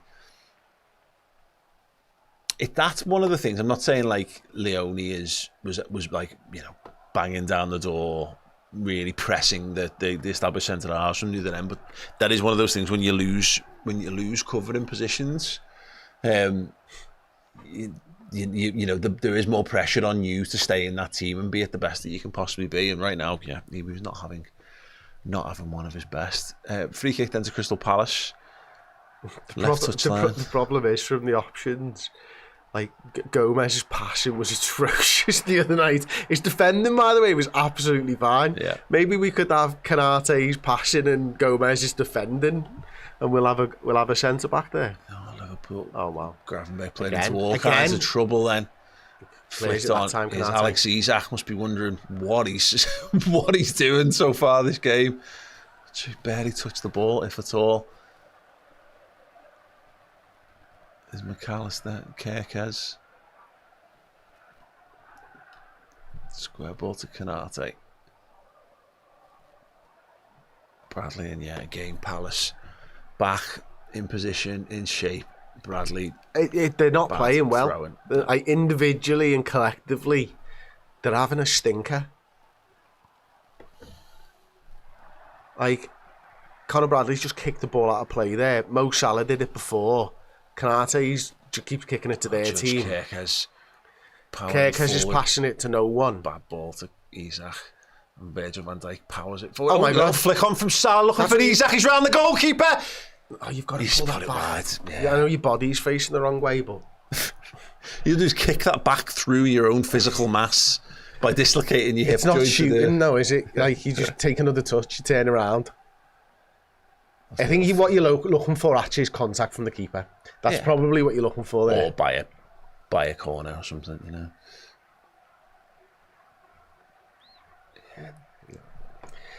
Well, listen, I'm not going to sit here and tell Alex Isak how to score goals. But that, I can tell you for certain that was how not to do it. Oh, God. They're all over us, Paul. Palace swarming forward again. Munoz, freedom of the pitch down that right-hand side. Florian Wirtz, not strong enough against Adam Morton there. And he curls one in left footed as well. Straight to the hands of Alisson. Ali bowls it out quickly. Szoboszlai's on the march. Down that right-hand side, Bradley accelerates past him, pushes it into the channel for Mohamed Salah. Wirtz is in the box. Alexander Isak is back post. Salah right-footed, puts it out of play for the goal kick. Honestly, Salah, you have got one hell of a cross on the outside of your left boot. Let's keep him there, yeah? Let's do that. He did that last week, fucking right-footed cross that just sailed out of play. Yep. They're all having a day today, aren't they, really? Yeah. It's not working for Liverpool, really, at the moment. Palace at the goal kick. Isak going to press the goalie. Henderson sends it long. Van Dijk chests it down. Love that. Kerkez lumps that one long and forward. Totally stupid. Absolutely stupid.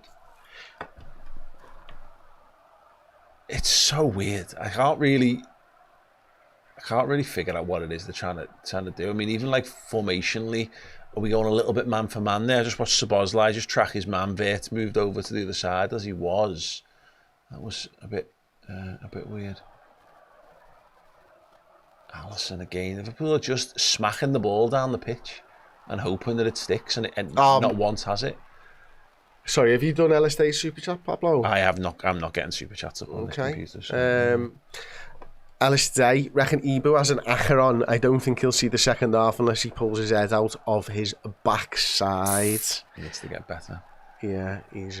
Thank you for the Super Chat, mate. Yeah, as Paul said, he very much needs to get better. Yeah, I think that I haven't.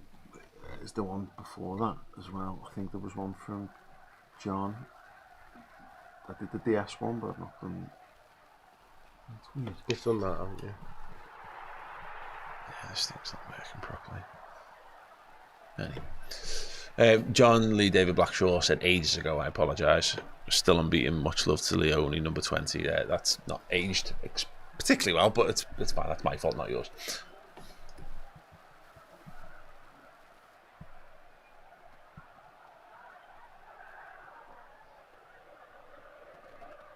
Cool. Excellent. Anyway, what isn't working is anything Liverpool are trying to do. It's half an hour gone. Wirtz is dropping deep to try and get involved in this one. Virgil van Dijk, Alexis McAllister back across to Canate. Feels like Palace have just got loads of men everywhere we want to be with the ball, which is good on them, really. I'm just watching this sort of McAllister positioning because obviously he's sitting there to allow Kerkez to be there. Yeah. That's a bit of a change from earlier on in the season. We were seeing a lot of Kerkez in that position where McAllister was. It was the Everton game actually where Robbo and Kerkez switched. Sorry, here's Bradley coming forward. Gravenberch. Yeah, sorry, go on. When Kerkez picked up that silly yellow card, he switched him for Robertson. Robertson started to bomb forward and McAllister started to sit a little bit deeper. Just see if we can get Kerkez into this game a little bit more, I think. Yeah. He's on his own, isn't he? Because Wirtz isn't over on that side, and he's actually staying very, very central. So it is a bit like, you've got all that space. There's no one else in your way, but it's not being utilised very well so far. And you're right. There's times where McAllister almost looks like a left-sided centre half for us, where come forward again. Anyway, Gravenberch between the lines. That's better. Yeah, need football here. This is better. Bradley to Salah. Back to Canate. Back to Mo. Starting to get a little bit of movement. This is what they're going to need to do. Szoboszlai I mean, I'm not sure what he's expected to do there. If he doesn't play that back out first time, he's in a world of pain. Szoboszlai got past the ball there by Van Dijk with 3 men around him. Somehow Liverpool recover the ball after a poor clearance. Liverpool playing on despite protestations from Palace and their fans. They've got a man down in the middle. Szoboszlai, the referee will be forced to stop this, I'm sure of it. Yeah, there we go. Yeah, Sarr is down, clutching his side. It's where, do you know what, that's where I love Gravenberch picking the ball up, because of that half turn that he has. Yeah, I mean, that's where, you know, it's so good. But I mean, that was a bit like colliding on Szoboszlai there. They killed Venom in Spider-Man 3 by surrounding him with metal poles there. He was just caged in by a bunch of by a big cage of blue and red stripes. And the second touch, as soon as that second touch isn't perfect, then yeah, they're all over him. But yeah, I mean, it's Crystal Palace 1, Liverpool 0, coming up on 34 minutes played in this game. Palace have been far and away the best side. They're not in they're just playing a really direct, effective brand of football, and we just can't handle it at the minute.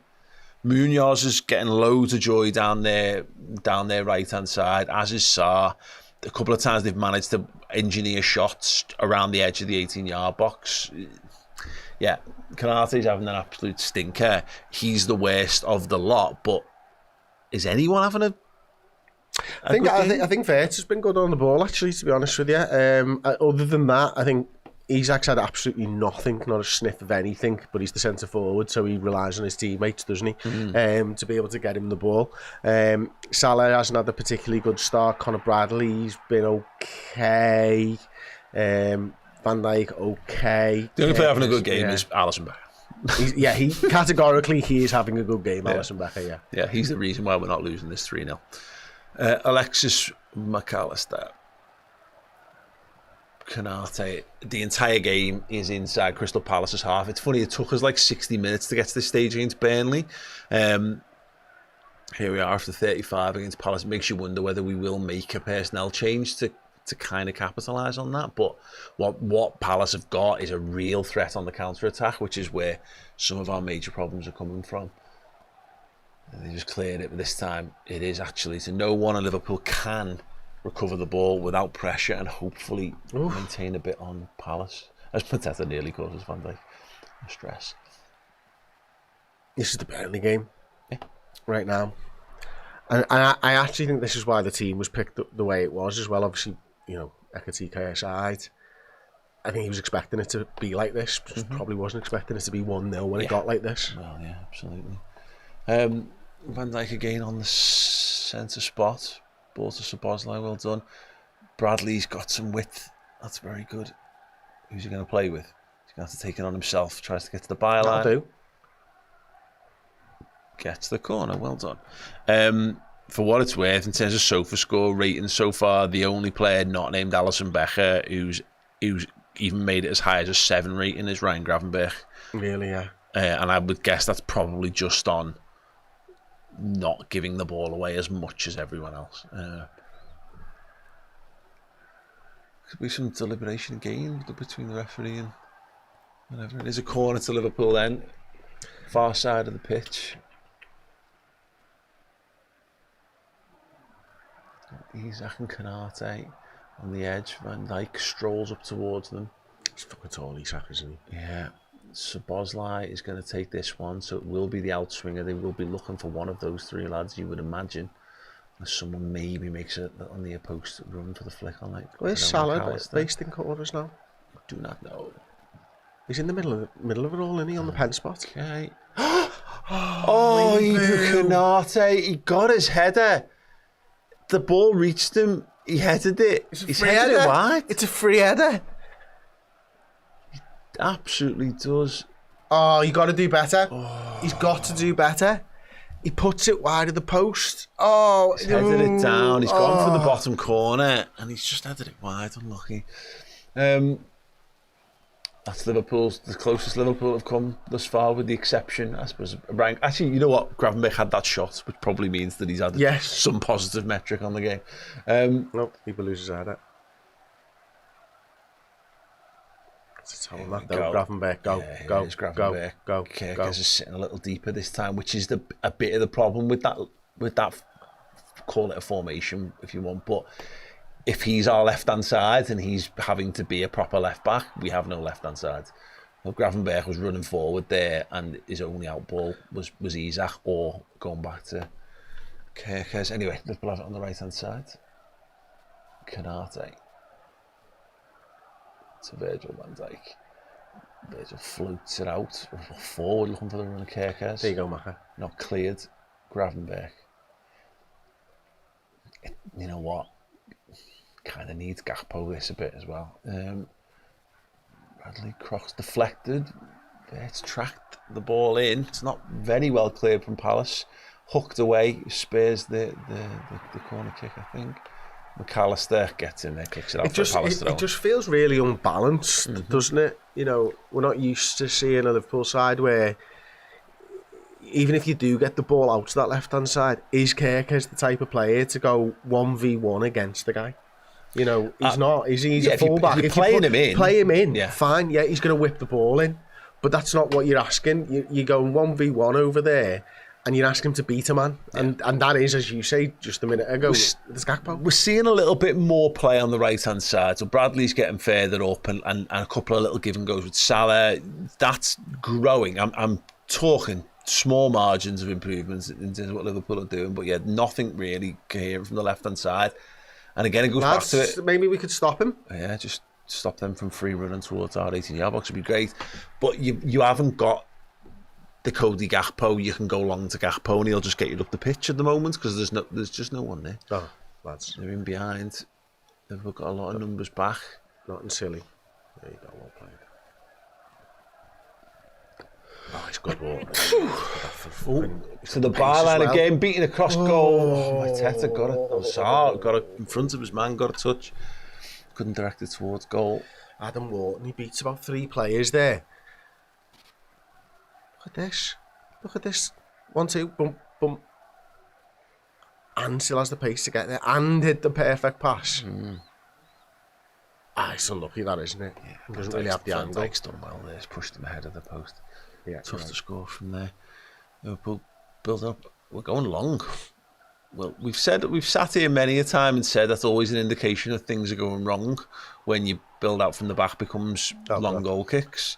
And normally we're saying it about teams that we're playing against, not us.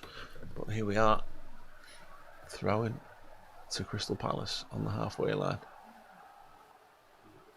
I really wish I had more people butted up to say, oh no, you know, it feels like they've been working on something here. Doesn't feel. No, the only thing I would say is if you're looking for positives, is Liverpool haven't really put a full 90 minutes together yet. They've tended to win games in periods of time, and we haven't had that period of time yet. So there's probably one coming. Yeah. Okay, cool. I like that. We've got about 12 minutes left in this half as well, probably. Okay, Crystal Palace throwing again, halfway line.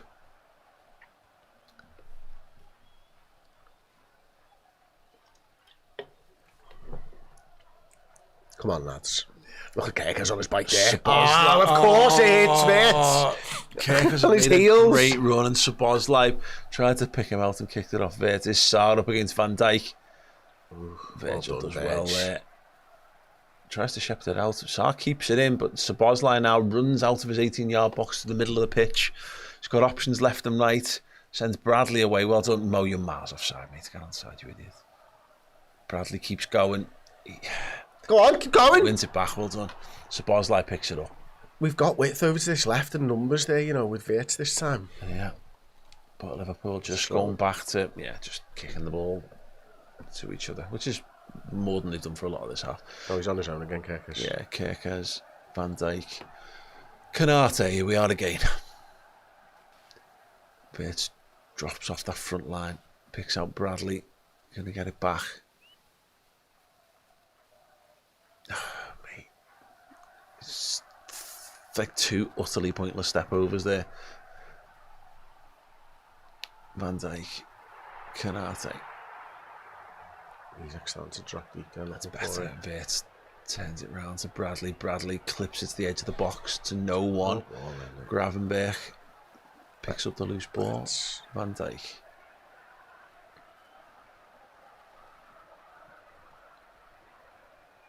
It's so compact. Yeah. They're trying to build up to the centre, but there's just so many men there.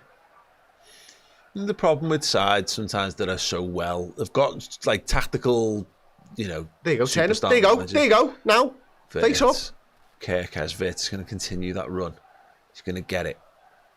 It's forced wide, under pressure, twisting and turning, looking to free himself. Finds Kerkez. Kerkez comes onto his right, then his left. McAllister, Van Dijk. Liverpool have moved the whole team up another 10 yards. This is where they've got to keep the it. ball quicker as well until we get to Gravenberch. Kanate. That's better though. Szoboszlai. Yeah. Keep pulling, keep probing. Yeah. It's not loads better, but it is. We've still got the ball, Paul. Yeah. Better. Yeah. It is improved.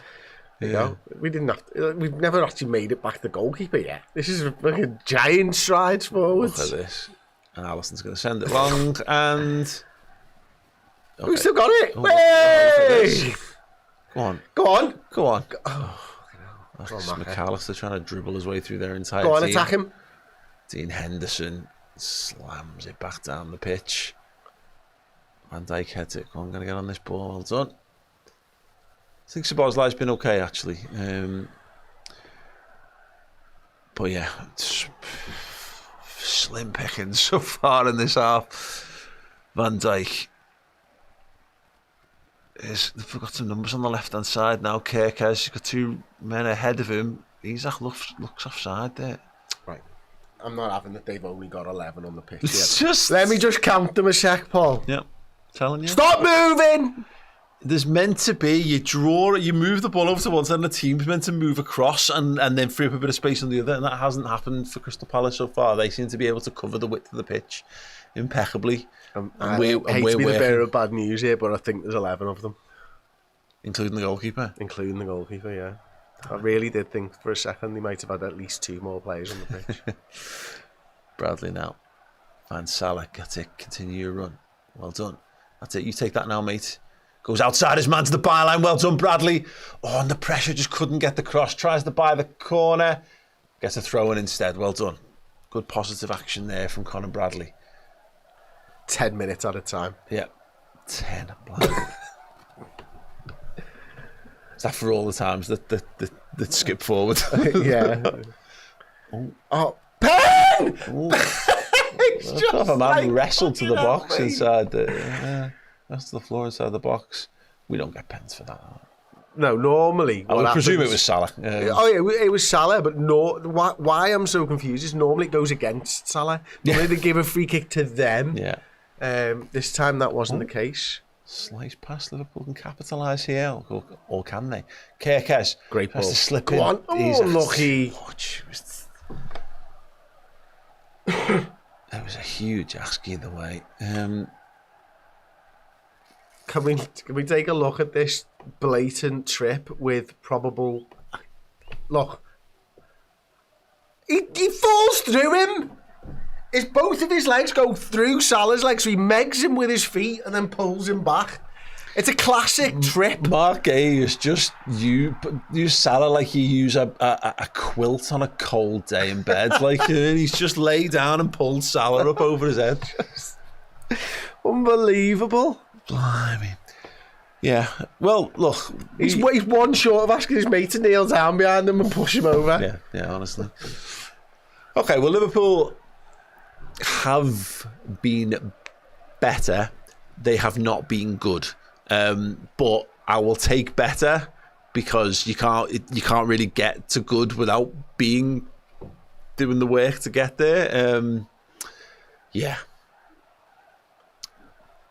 Anyway, Palace. Very good way of saying Liverpool have been crap. Yeah. God, 100%. Isak now on the left wing, just trying to get involved in the football match. It would be nice before the half is out for just one absolute whisper of a challenge, a snifter of one. Yeah. to just drop an Isak, just to kick it in the bottom corner. That's what I could really do with this half having here. Kirkers on the left hand side. Has he got anyone to pass to? Oh, look, he has. Wow, that's great. Virtus back on the left hand side. Well done. Here's Gravenberg over to Canate. Bradley. Sell that out wide again. This is better. This is working. Do more of this. Bradley plays it off his man and shoulder tackles him out, and he's probably going to go a free kick. That was the move that the dwarf had in Golden Axe. The shoulder tackle thing. Yeah, absolutely. Yeah. Straight into his If you want to get like those little creatures with the boom! I want a magic potion. Yeah, absolutely. I want some more life. Yeah. Sorry, only the old people will know what I'm talking about. Yeah, of course. It's not your first Golden Axe reference. I love Golden Axe, mate, you know what I mean? And I played as the dwarf, obviously. I was just sure. Corner! Szoboszlai, outswinger. The last time we had one of these, it was quite good. This time, it's dropped to Van Dijk! Couldn't get a clean connection on it. Volley. Goal kick. Ugh. But it was another threat from Liverpool. After our Shield performance against them, I just expected more venom. We like a chip on our shoulder. We are flat without attitude, says Bumbersog. And I do not disagree. Flatitude. Do not disagree at all. Yeah. This has just been every game pretty much this entire season, though, hasn't it? You know, of like the opposition team going, dig in. If we can hit you, we'll hit you on the counter. Cool, hang on, there's a ball. What's the keeper doing? Just about. He ran past the ball then, didn't he, for a bit? I say he did not judge that well at all. He ran fast. It was like, shit, back pedal. Yeah. Yeah. Right, what time does this match finish at first half at Pablo? We've got another 5 minutes on. Well done. Look at you. You've been able to get it finally. Thought about it. I had to think about it. Was there a part of you that wanted to say just ended at 50? Yeah, just honestly, because I just don't want to watch any more of this, if I'm being honest. Cause we all know that Slot's going to have to tell them something new to do. Oh, there's a ball in for Palace to chase him behind. Kirkus needs to keep an eye on his man. Canate struggling. Mateta with the step over Wharton. Mateta goes for goal off the post. Alisson beaten. It's out. And Liverpool survive. And Mateta G'ing the crowd up in response. Fuck me. What the fuck are we watching?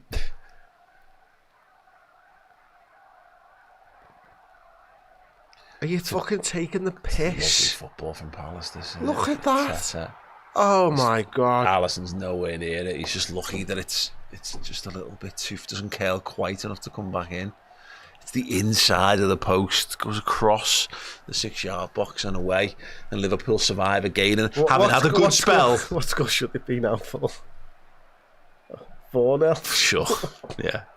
It should be 2-0 to Crystal Palace. It just should. You know, everything else is. They should have had one of them go for them. And the fact that it's not should be encouraging. Oh, no! Mateta just blazes one over the bar, left-footed. I guess he was onside. End the half. Yeah. This is horrible. That is the hardest thing to do in football. Yeah, coming over your shoulder like that, wrong-footed on the volley. Alisson's got he's not getting near that if that's on target. Nowhere near it. He's the striker who, like, if we signed, would be absolutely shit for us. Terrible. But I think he's brilliant. I think he's really good. Yeah. He would have been a fabulous Moneyball signing for us this summer. Except you can't buy players off Crystal Palace because the timing of Pilates classes. The ball is with Alisson Becker. There's still time in the half. And yeah, and for as much as we said Liverpool have been better, Palace never feel far more than like 3 touches of the ball away from causing us some kind of really, really hard problem. And what we're doing is we're never able to sustain this like pressing them back in thing, Chris, to cause them any real upset. Every time we get to that situation where we're building up into their half, we're back out now where Van Dijk's back in our half and Palace are a little bit more spread out. And so you spend your time pushing them back and back and back and back, and then they just spring back out and cause us loads of problems. But again, that right-hand side's starting to work a little bit better for Liverpool. Salah and Bradley has been the closest thing we've had to a half-decent link-up between two footballers. Kanate now out to the right-hand side, Liverpool. Trying to get there in. we go. Szoboszlai we were behind 4 of their players, then we've got to use that, not turn back. Yeah, McAllister under pressure. Van Dijk, Kanate curls one over. Salah. Go on, Salah get it can get back. there. Dean Henderson gets Corner. a big touch on that corner to Liverpool. Salah just got there first, tried to lift it over, and right thing to do.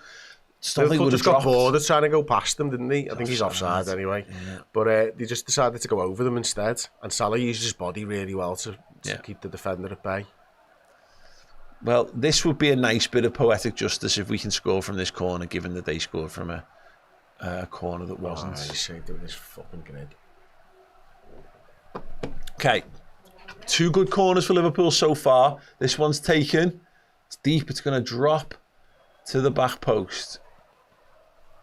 Liverpool are going to build again. They're going to try and keep him. But it's Alisson who's up on the halfway line here. He's got a nosebleed. He's got to send it long. Kerkez did well to win the header. He did. His grab Use on the left Kerkez. wing turns his man. Can't get away from him though. Munoz had a really good game so far. Took the wrong angle there. You want to whip that ball in, don't you? Here's Bradley. Whips it to the back post to absolutely no one. And it's a goal Kerkez, kick. by the way, I said he should have taken the other angle. He opened that space up. Bradley could have played Kerkez in there. But Bradley only had one thing in his mind. Kerkez was running into the penalty area in space on his own. Do you know what? This guy, it's funny because there's always a bias to what's closer to you. It happens more prevalently in the ground, but it happens on telly as well. Of most of our good build-up players, Salah and Bradley, and a little bit of Szoboszlai on that right-hand side. What we're desperately lacking on this side, Chris, is that Kerkez is getting the ball 35 yards from the dead ball line and cutting inside and playing square passes. He's not in a position to cross it, and he's not in a position to try and drive to the byline to get a cross in. We're just Vert's drifting all over the place. It hasn't offered anything for us so far. Someone like Ngamoa or whatever would at least give Crystal Palace something to think about. Anyway, it's another awful cross from the right hand side that goes out for a goal kick. Was it Bradley that time? Who was it? Yeah, it's not. It's been a really, really disjointed performance. Half-time. Really disjointed performance. Yeah, that is the half-time whistle. I'd be surprised if the same 11 came out. I mean, yeah. The problem you're left with, and it's a problem of your own making with the selection, is that you've probably left it. Vert is going to have to come off because, or one of you midfielders. I mean, you could put Frimpong on, but what's the point? I think you've got to make a decision between. For me, I think it's between McAllister and Wirtz. One of those two players comes off. Yeah. And I'll be honest, I think you've got more chance of scoring more goals with Wirtz and Gakpo on the pitch than you have with McAllister and Gakpo on the pitch. Yeah. We just haven't got a left-hand side. It's just that. And that means you have to bring Gakpo on. Or just tell Wirtz to go and play on the left-hand side. You know what I mean? This go everywhere and influence things is cool when it's working. And I don't totally rationally disagree with it as a notion. If you're going to play against a team that's going to have a bank of 5 and a bank of 4, then actually having someone who's a bit of an X factor in there to go and pick up pockets wherever they emerge is fine in theory, but sometimes you need to have a bunch of functional stuff going as well, and we've sacrificed just being able to play some give and goes with Kerkez on the left hand side, or taking on one of their centre halves and or fullbacks and trying to flash one across the box, which is a thing that Gakpo likes to cut inside and shoot loads, but when he does go to the byline, it's a threat. Rio Ngamoa will go to the byline for you all day long if you want, and he'll cause issue. Chiesa would probably do that as well. Tactically, I just think it looks like we've got it all wrong.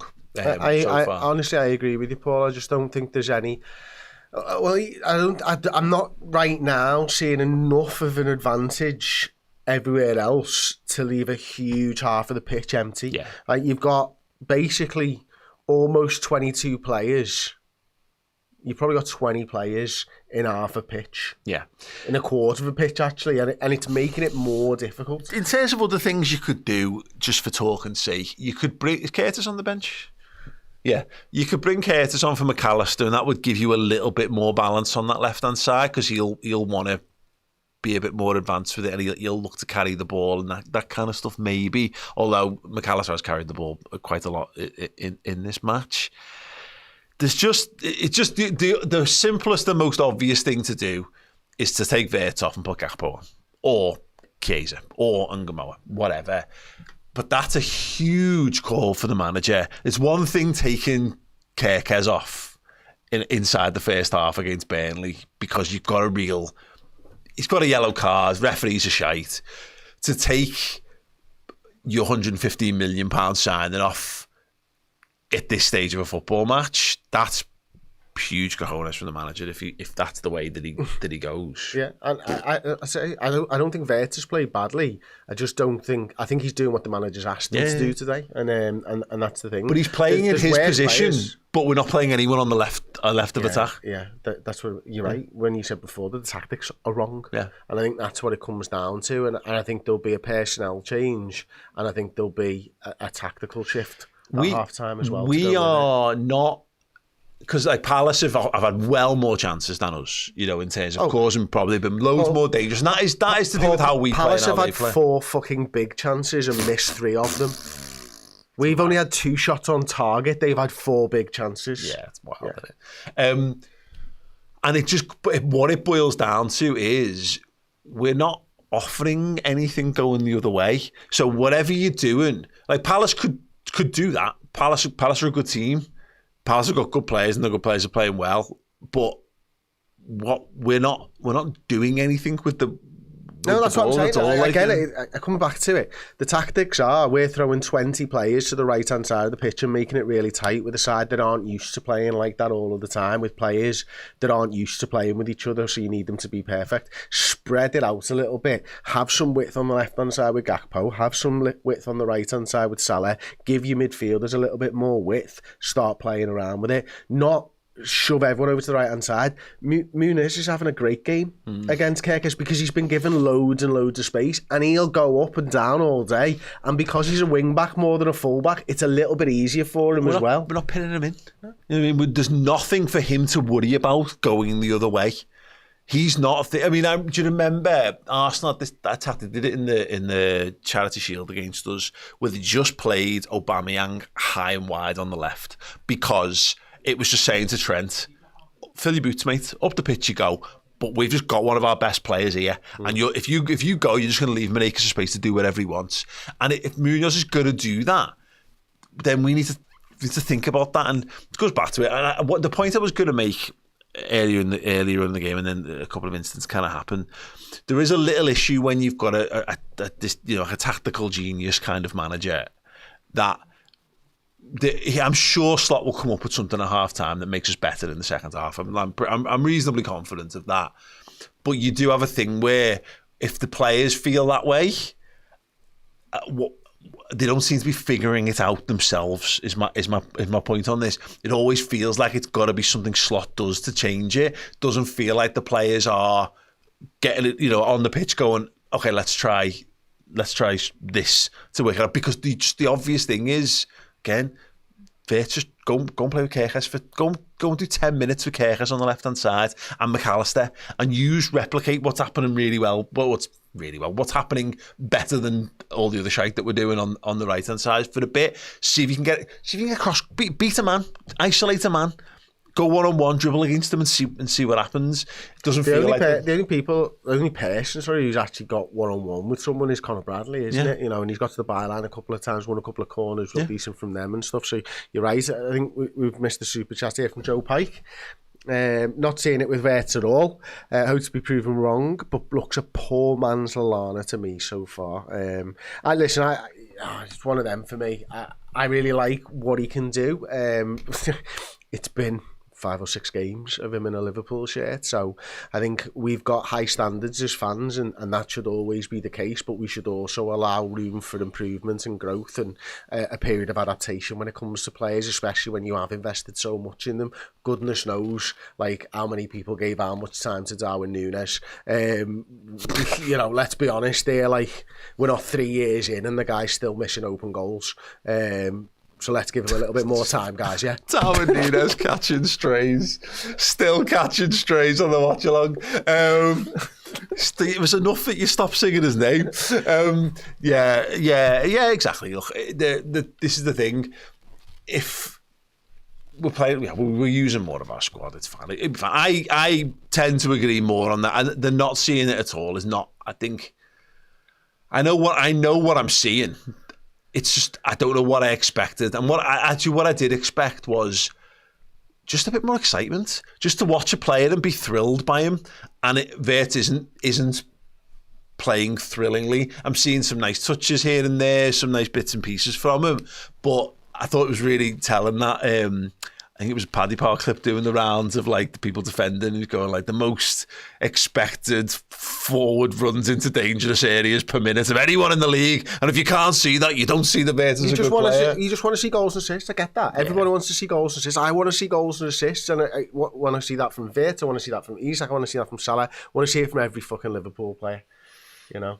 Yeah, absolutely. But in terms of the Vert stuff, I get why people just don't are looking at going, what is it? Because it's not work for him. It hasn't worked for him. Now this is the thing. That's not to say it won't come good for him, but it's definitely not come good for him yet. So yeah, he's in an awkward position that the manager's made for him here is because he has tried a system to do something with Wirtz, and what we're getting out of him is a couple of neat and tidy little wall passes. And that's it. And it does, and that's when you get to the point of going, well, they're all doing that. Szoboszlai's doing that, and Gravenberch's doing that. So, what do you do? We'll find out. Yeah, we'll find out. I say if you'll find out what he thinks of Wirtz's performance by whether he comes out for the second half or not. And listen, we need to change that left hand side. That I'm not sitting here saying we don't. I'm telling you that I think Gakpo needs to come on this pitch. How the manager does that, it's a big thing, because I think when you spend £116 million on a player, you are making a massive rod for your own back. But if there's a manager in the league who doesn't give a shit about what size rod he makes for his back, then it's probably Arne Slot. And the thing is, we talk about this, the similarities to the Burnley game. The similarities to the Burnley game are there, except Crystal Palace want to win them football match. And that's a weird dealing with a team that is happy to be compact, give us no room to play in their half whatsoever. But they actually offer a really functional threat in the other way as well, which we've seen, which is why this game is perfectly set up for a team like Crystal Palace. And this is where, again, Slot's going to earn his money, because this isn't Burnley where you can go, fuck it, 1-4-5 formation, because if they do that, Palace will absolutely crucify us.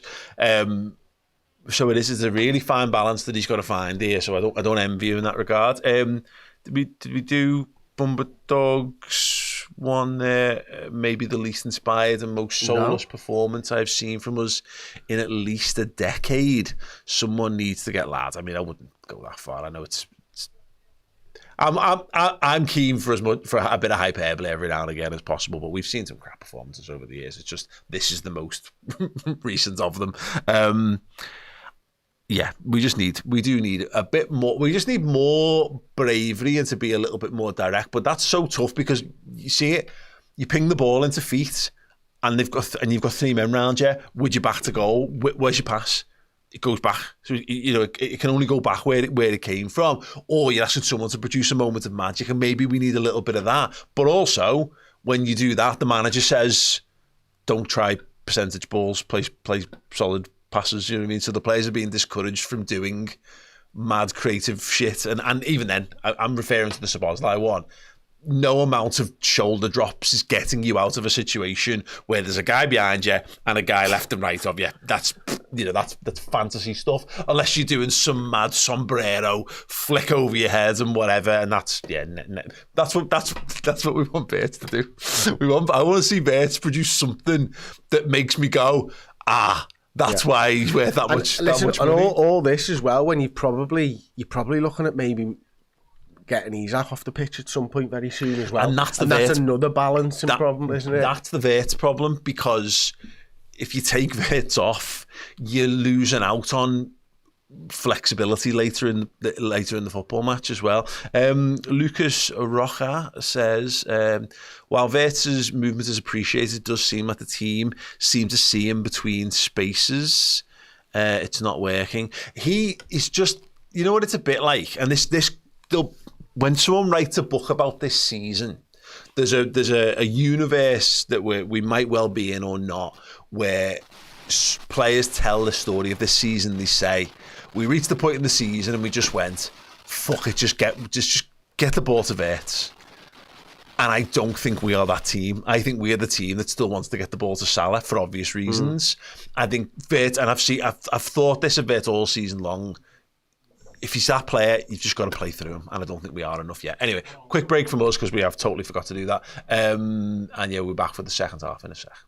Hey everyone, it is a new month, which means only one thing. It's time for a new Legend giveaway here at the Redmen TV. If you are already an existing Legend subscriber, you're already in the hat. But if not, what are you waiting for? Get yourself subscribed now as a Legend, and you will be in with a chance of winning this stunning piece of memorabilia. That's right, an iconic vintage Liverpool shirt signed by former Reds captain, legendary Phil Thompson. Not only was he playing career boss, he went on to have a pretty significant coaching career at the football club as well. So proper Liverpool legend status right there. You will get loads of amazing perks as a Legend subscriber, as well as a chance of winning that beautiful piece of kit alongside me. Get yourself there now. Get it done. redmenplus.com. Legend subscriber. See you soon.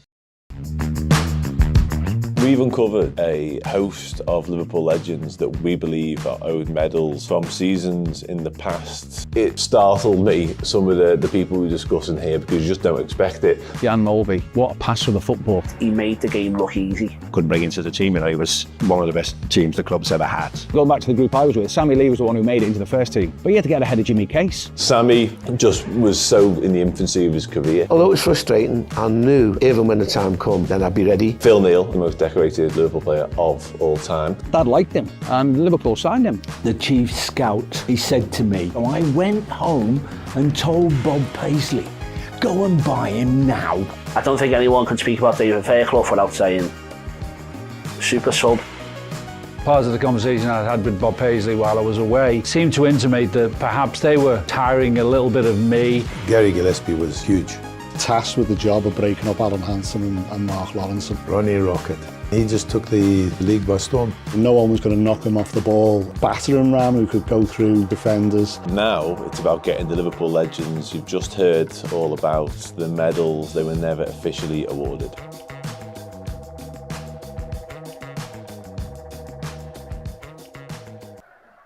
We are back. Bradley. Szoboszlai right back. Szoboszlai to right back. Well, there's a solution that we hadn't even seen. He's absolutely backdoored that.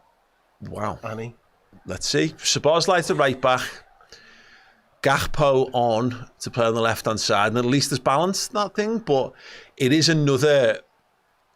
Florian Wirtz is the elephant in the room in this one, mate. Because, yeah... Bradley was having a good game. Well, a good game. No one's having a good game. Goodness. He was one of the few who weren't absolutely disgracing themselves on the pitch with inability to pass. The thing is, I was sort of thinking about this, just nipped to the toilet and that. Thinking about who's had the worst game? Fucking Kanate by a mile. Have we spoken about Kanate at half time? Well, no, we've spoken about a lad who hasn't really been involved in the game. Yeah. Yeah. Well, yeah. The Kanate damage is done, mate.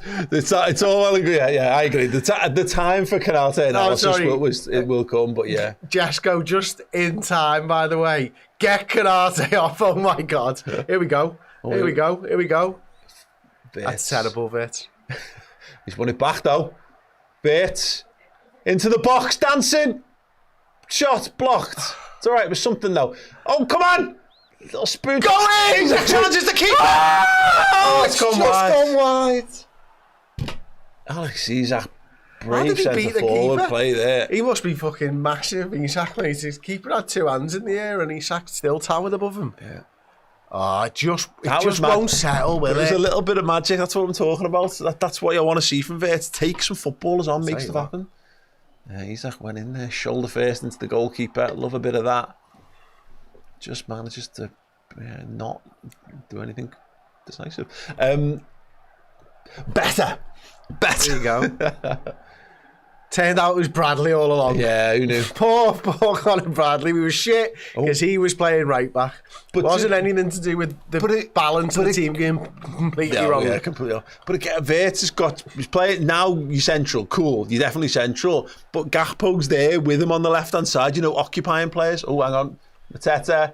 Oh, he's giving it off. It's a great ball across the box. Liverpool survive for now. Wharton. Oh my good lord. But they said it. Palace are good. Palace have got a good team who have yet to lose a game of football this season. You have good players and at home. You got to ask where the right back is there, haven't you? Yeah, he's just been taken off. It is. He's playing DM. Yeah. Fucking Canati thought we were playing dodgeball then. You see that? Fucking class. Nearly did that to the guy. Right, come on, Liverpool. Let's just be better. Be better at football. Szoboszlai now on the right-hand side. Back to Canate. Look at us with it. Look at that, Chris. Look at that shape. Do you know what, though? Like, what's Frimpong thinking? Yeah.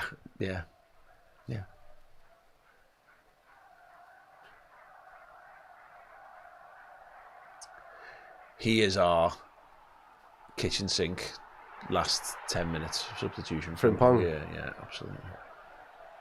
Because Szoboszlai never gets tired, so it's not like he's going to, Right, Canate to the aforementioned. Here comes Szoboszlai, a little chop back inside. Needs a pass. Just goes back to Canate again. Look, better. The space is opened up in the middle. Lovely ball. Salah's in behind.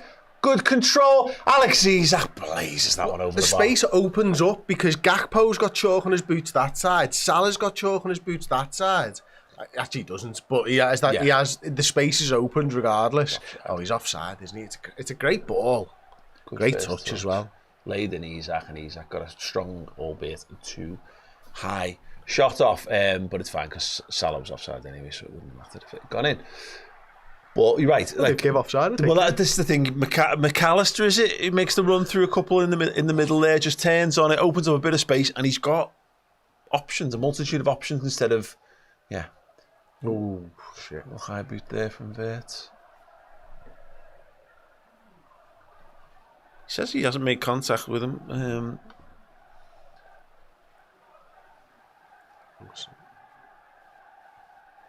He gets the ball. He definitely gets the ball. I don't know what happened after that. I don't really care, to be honest. It's done. He looked okay, so I'm allowed to not give a shit whether he kicked him in the face or not. Palace free kick then. Yeah, actually, this is a great chat. Frimpong is... Oh no, it moved on me. Oh, Alisson takes that quite comfortably. There's his options. Got Kerkaz in front of him. Just takes it, slows it down. Massive plums, says Frimpong is still fuming with Ekatike. The mad thing is, it's actually probably meant he's not going to get on the pitch until the last 10 minutes in this game. Oh, God almighty. Canate. Canate's forgotten what his feet look like, I'm sure of it, because he doesn't know how to use them anymore.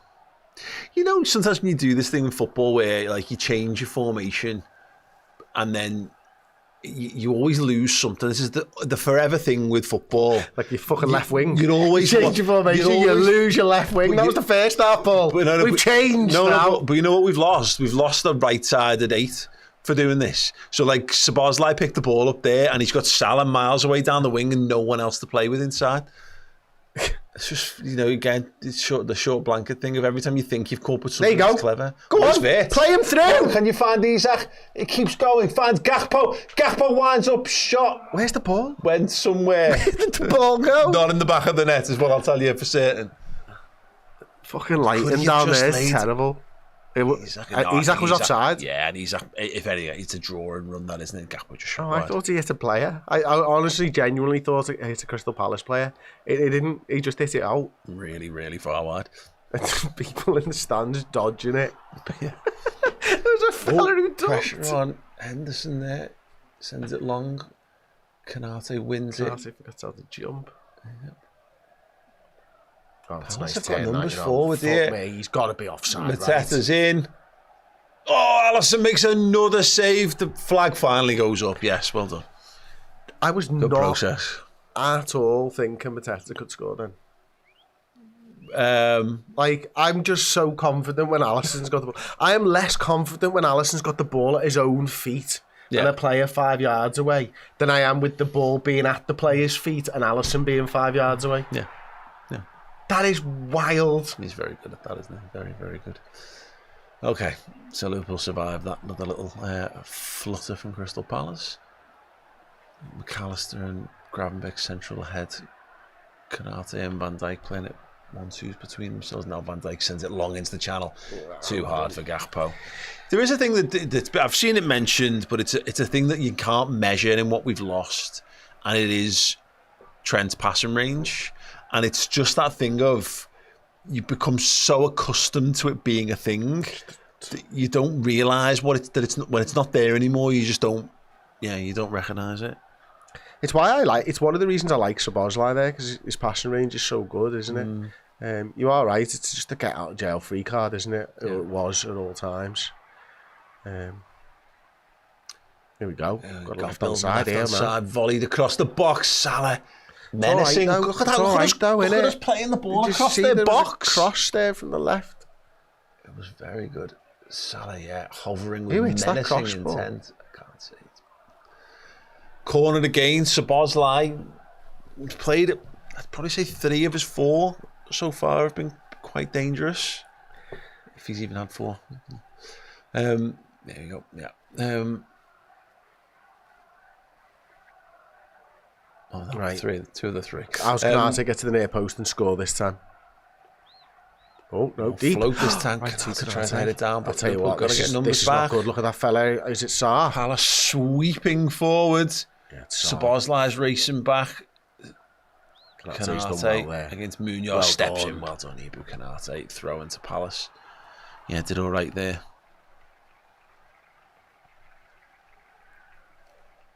Good God. Again, improved. Definitely improved. It is so difficult, though.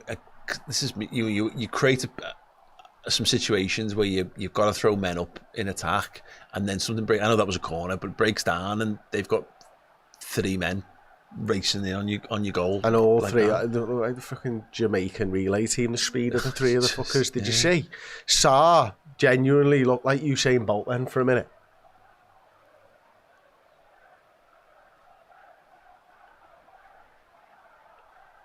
It goes all the way back to Dean Henderson in goal, who picks it up. Yeah, some encouragement that Virtus getting on the ball, looking towards their goal, which is nice. It feels like there's a little bit more space, and it goes back to we're stretching them a bit more just by the presence of Cody Gakpo. What I'd like to see next is Kaiser up front.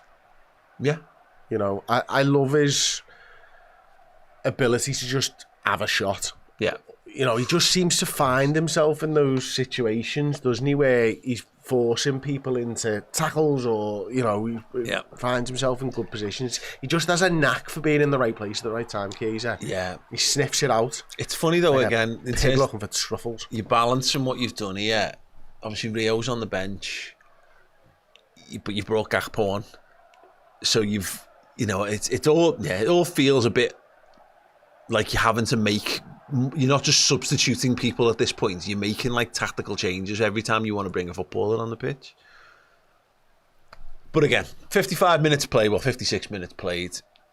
We've been more threatening in this half, definitely. You just need to continue to build on that, really. And actually, maybe test the goalkeeper, but we'll see.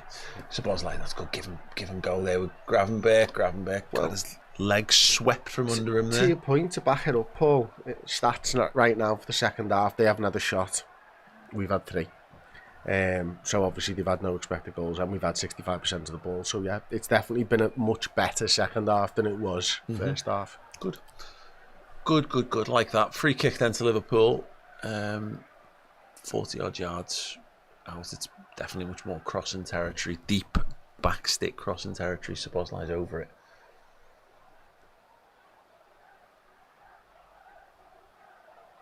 Yeah, the big boys are going to be queuing up at the back end of that line there. You can see Isak and Konate drifting over, Van Dijk making his way there as well. Is McAllister blocking here? McAllister and Salah are both blocking, I think. Yeah, look, see McAllister's arm go straight out. Oh, Cody Gakpo got the touch. It wasn't really the clean connection he was looking for, and Dean Henderson gets it. Bowls it out. Okay.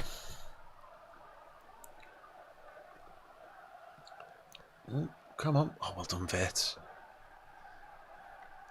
I'll give him Gakpo linking up. Oh, that's much better. Into feet. That's it. Keep going. Look, Palace are a bit more spread out here, aren't they? They don't look as like bust a gut to get back into we're not shape. using only half the pitch. Kerkez just going to take the throw into Liverpool. Back to Van Dijk. Back to Kerkez. Give him something to pass to other than fucking Berge. Right, Gravenberch, deepest arm midfield, is carrying it forward. Szoboszlai's got some space. Going to look to whip across now. He cuts in on his left foot. This time he plays the ball. Hell of a what a save from Dean Henderson! Was it Wirtz? Was it Wirtz on the end? Fabulous run by Florian Wirtz. Oh, got a connection on it. Ball left footed by Szoboszlai. The run's perfectly timed. Oh, he hits it straight down the middle of the goal. Either side of the goalkeeper, and that's surely a goal from Wirtz, but much better from Liverpool. Corner again, Szoboszlai. Come on, Reds. Just get level. Changes the total character of this football match. From the floaty one to come all the way over to the back edge of the penalty area. Gravenberch to McAllister. Not a great pass, but McAllister will pick it up. And there's Florian Wirtz now. Back to McAllister. Liverpool just going to move this one around, and that's okay. Because we're using the full width of the pitch. Somehow, Gakpo's come away with that. Well done. Go on. Go on. Pass. Yeah, to the byline. Look at us at the byline, Chris. Yeah. Across. Oh my God. Come on. Lift the ball. Pinball in the box. And cleared away. McAllister needs to switch on here. Does brilliantly. Well done. Keep going. Gravenberch and McAllister, this is good from Liverpool. And I haven't said that at all in this game up to that point. Szoboszlai, come on, don't do anything stupid, you. Oh my God, he has. Konate gives the ball away. Oh my goodness. Liverpool have got numbers back, that's all right. Oh, well done. Brilliant, Szoboszlai. Well played as well there. McAllister, well played. Now, come on. Break. Wirtz is getting up to support the attack. Alexander Isak's making a dart and run to the left. Look at Wirtz. Yeah, Gakpo. Cuts inside, obviously. Gravenberch. Scuffed the shot. Spoon. Goal kick. That's so much better, though. I don't know what happened with Florian Wirtz, whether the real person's just turned up now or not, but it looks like a completely different player to the one who turned up in the first half. Do you know what? I'll hazard the guess as he kind of knows he's lucky. He kind of knows that probably the simplest thing there is the manager to just get rid of him. Chris, we're passing the ball to him, facing their goal. You can be the best player in the world, but like playing with your back to goal is one of the hardest things to do in football. You know, and how you get out of that, and how you do anything meaningful with it. He's running towards their goal with the football. Where that's one of the things he's really good at. And I said it before at half time. I just want to see something exciting from him. I've seen a couple of moments of excitement from him. Let's have more. Anyway, Dean Henderson takes the goal kick, smashes it long into Liverpool's half. We're into beyond the hour mark of this match. Isak flicks it over for Salah to run down. Well marshalled there, the Palace defence. Does Wirtz have a twin, or do we know if he has a twin? Oh, well, Palace are in. How are they in? I don't know. They wow, Szoboszlai! Wow, Szoboszlai. Was he? Do you know what, mate? He's panicked, Mateta, because fucking Alisson's made about 3 one-on-one saves against him. So his aura has stood up. Let's have a look at this one, because they were both offside. The guy on the far. He's offside. Yeah, he's offside. So that's something, because that looked wild, and he made the bad decision to square that. I know. It was Sarr, wasn't it? Yeah, not Mateta. Apologies. He would have been offside, but he fluffed it anyway. Yeah, it is Will Hughes. Well, going off, so a bit more combative in that midfield. Kind of glad he's going off, to be honest. He was a bit of a pain in my arse in the first half. Yeah. Okay, well, keep saying it, reiterating it. This is the football match. Remember, sat here against Burnley saying this is the football match. They're just going to sit in, and you just got to break them down. It's that, but they can literally strike and kill you, or come close to killing you at any moment. So they have to be careful. They can't throw the kitchen sink at this just yet. But they have improved. Salah, wide right, needed help there. Mark Gay, he deals with him pretty well. Salah still battling though. Well done. It's not a foul. Oh, no, it's not though. It's just exactly the... There's no wonder he gets pissed off, lads. It's just ridiculous. It's every game. Mm-hmm. Gay does well there. And then look, Salah, it's just... He's having a little nibble at him. It's not a foul. It's not a foul, that. It was an excellent 360-degree spin by Salah and all of that, though. And to do that with that sort of jazziness when you're that angry, real gusto. Honestly, it's really impressive. I think he's got a career as a dancer after he hangs up his boots. Jamie Carragher thinks so, doesn't he? Does he? Yeah, thinks he's a little dancer. Oh, he does, yeah. Brilliant. Oh, Sally, you little dancer. Brilliant. That is superb. Stop the watchalong. It might have peaked. Canate forced to do some defending there. He did it well. There's Alisson on the ball. Kirkes Palace just pressed a little higher there, which is good for us. Nice and quick. Gakpo made the right run. He did. Gakpo holds on and shrugs his man off eventually. Van Dijk puts it into that channel looking for the run of Wirtz. McAllister with the header, well done. Here's Isak now onto the left-hand side. Wirtz giving go, just plays him a little bit too far wide there. Little drags from Isak there, manages to get away, gets the ball to McAllister, well done. Back into him, Alexander Isak! He's tripped, referee! Oh! He's surely tripped! He puts the ball wide, he's going to ask the question, and we've had nothing. He just explodes into the game. Great football there. It's there. He's a foot kicked in it. It looks like it is, Chris. He's just about to pull the trigger. Oh. Or does he just lose his balance? It looked like a foul, but let's have another little look at this one. Yeah, that's a penalty. He's kicked at his foot. It's a penalty. Got to be. They're even looking at it. It's Liverpool, so probably not. No, they're playing on. Jones something made is on. You've guessed McAllister. Yeah. Alexis McAllister off. He looks fuming. And he should be. This is just Liverpool just starting to ramp things up here. Yeah. Good game for Curtis Jones this. He's offside, he's offside, he's offside, he's offside. Alisson, huge there. And again the offside flag goes up. Liverpool take it quick. They've got a little bit of impetus to their game now. Szoboszlai, Wirtz has drifted inside. It's a tough pass. So he goes back to Gravenberch. Come on, who can you pass this? Szoboszlai, well done.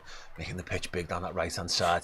Looks for the cross. It's a great cross. What a ball! Oh, Isak just couldn't get above it. Gakpo couldn't get above it. What a fucking ball by Szoboszlai. It looks like he doesn't even... He just sort of waves his foot at it. The power he gets on it. But I'm sorry, there's nothing I hate more than watching a game of football when the linesman doesn't put his fucking flag up when it's blindingly obvious. Yeah. And there's actually nothing worse for your blood pressure either. Well, it knowing that something's offside when the flag doesn't go up. Yeah, but again, it contributes to a sense of our game's gone as well. Yes. And you used to have this loads where you think, well, Liverpool have been crafty. It was the high line thing, if you remember. Everyone going, the high line. Like the amount of times where it was just offside and you never got to find out that it was offside.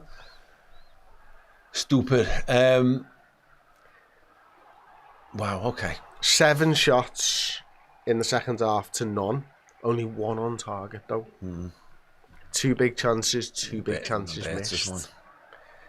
Yeah, and I guess Isak's will be the other. There we go. Isak on that left-hand side. Lacroix does well. He gets a throw-in for Liverpool. You know what I really liked about that though before? Isak is obviously wide on that, like gets pulled in wide on the left-hand side, recovers, but it's historically you'd be like that'll be the move broken down for us, but he wants to get back in those positions and they know that he does. So actually you can preempt that. Pass went straight back to him, didn't he? Yeah. And even though he still had lots to do, that's Isak coming alive. Very good. More Gakpo under pressure as well. Okay, Virgil van Dijk back out to the left-hand side. Look at us with a functional, balanced team on the pitch. Absolutely insane. Canate now. He might be my next sub, if I'm being honest with them. If we need to go up a gear here, Chris, it might be Canate off. Yeah, he's on. maybe Canate. I'd probably do Canate off, Frimpong on, and move Szoboszlai in the centre. Gravenberch to Gravenberch to centre half. Canate wrestling his man. Referee says play on. Wow, go ahead. Van Dijk. Come on. Curtis carrying it forward. And gets it back. Come on, Reds. Yeah, it's been a couple of minutes since we've done a threat. Oh, wow. Great skill on the left-hand side. Here's the cross again. Doesn't reach Isak. And there's no one putting pressure on the man. Szoboszlai's been drawn into midfield. He wins it back, though. That is excellent. It's easy. Salah's got spit. Oh, it's a shit pass. It was the right idea. Go on. The execution was wank. He's got it now. Where we go. Gravenberch, well done. Curtis needs to get a bit wider there. Here he comes, scampering forward. He does scamper, doesn't he? He really does. Jones, well done. Canate. Nah, I think Canate and Van Dijk need to do what they were doing a couple of minutes ago and just pull back 10 yards to keep that space there. The whip ball Kirkus this time to the back That'll post. do. That'll do. Corner. From Mitchell. Corner. Okay. Are we going to see a 90 from Isak here? I don't think so.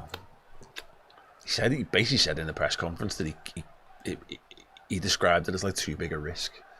I thought I saw a quote to say that it might be this one though. Well, I think on Instagram I saw something. Yeah. Here we go. Szoboszlai back post this time. Canate and Van Dijk don't get on it. Go on, give it to Wirtz. Keep them penned in. Here's Wirtz. Back to Gravenberch over to that left-hand side. Isak? Lighted back in. Canate's under it. Oh, it's Isak. Sorry, he's under it. He's put it over. Is that a chance? I don't know. He's fallen backwards, I think. Oh, no. I thought I was more forgiving of it when I thought it was Ibu Canate, but he just it's a sliver of a chance. He's on the downward trajectory. Yeah, Isak and Frimpong. Frimpong. So Isak, and then how we're losing the game. It's got to be Canate.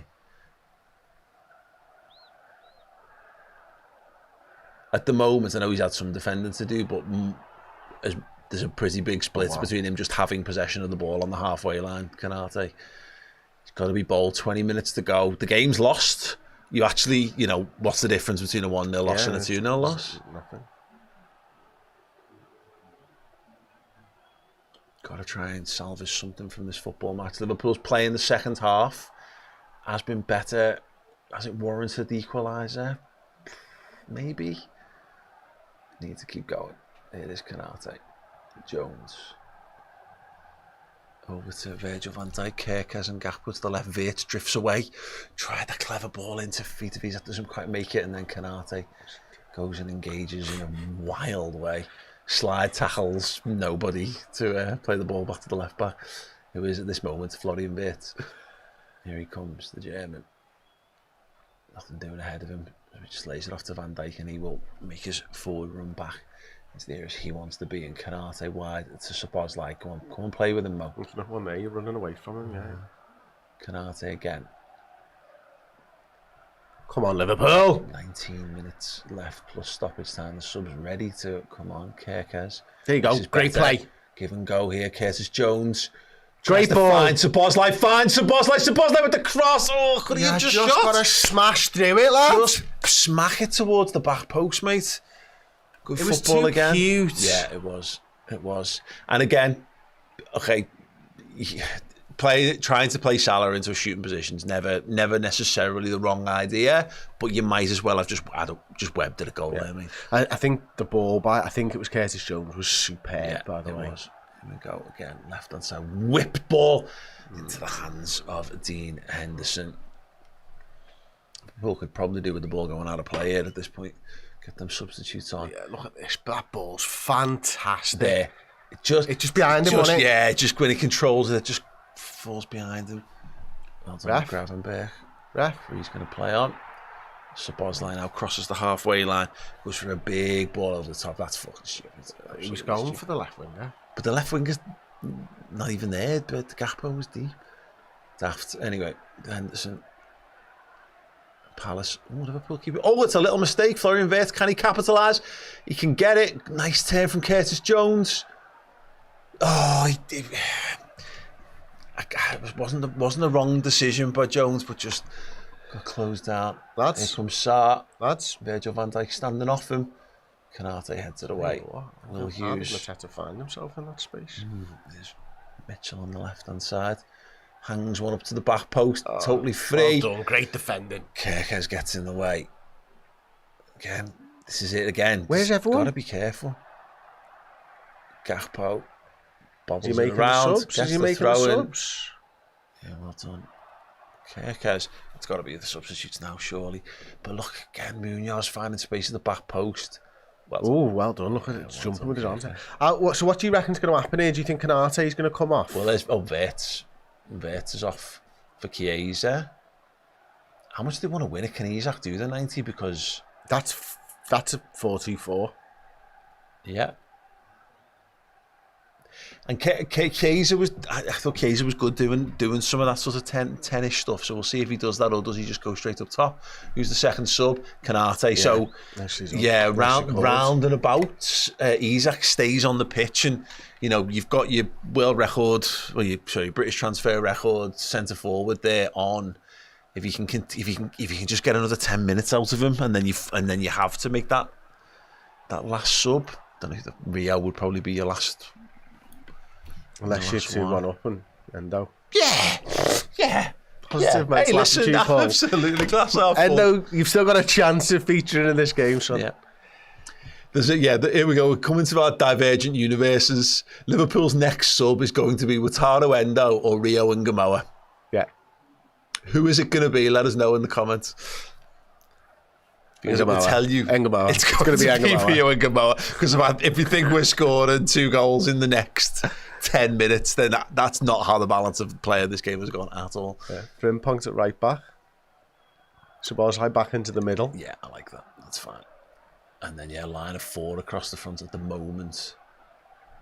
But I think, Chiesa's job will just be to pick up a bit of space behind Isak and see if he can thread them in.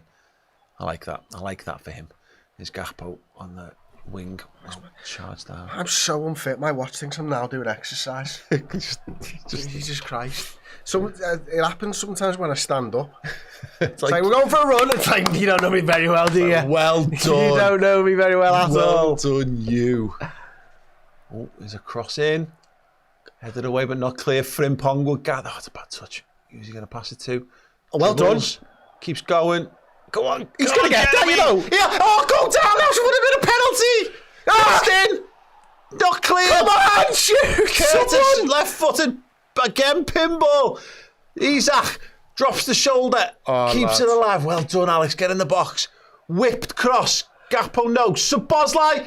You've stopped it going in the fucking net. Mo Salah, has he just cleared that shot? It was going in the bottom left-hand corner. Szoboszlai on the volley. Oh, it was going in. Oh my God. Salah, who might even have been in an offside position, has just kicked Szoboszlai's shot over the bar. But okay, also, fine, better. like, if Kerkez hadn't picked up a yellow card like a week ago, Frimpong goes down there. Yeah, he gets fouled, man. He just yeah. But not enough to knock him down, was it? Yeah, I guess. Well done, Liverpool. Well, go on! Oh, fuck me! Well done, keep going. Jesus Christ. Keyes is getting booked.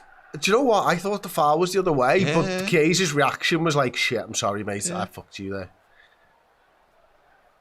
It's not normally how I do when that happens. Oh, anyway, fine. Yeah, he's left one in there, hasn't he? Yeah, he did. It was a bad one. Don't mind that. Okay, wow. Feel that though, Chris? Like the blood pumping, the blood pumping. Feeling excited at watching the game. Yeah, it's great. Liverpool have been all right here, but they've just got to make sure they don't do anything stupid at the other end. Here's Alisson. Gravenberch wants it off him, gets it. Got a man immediately pressing him back to Alisson.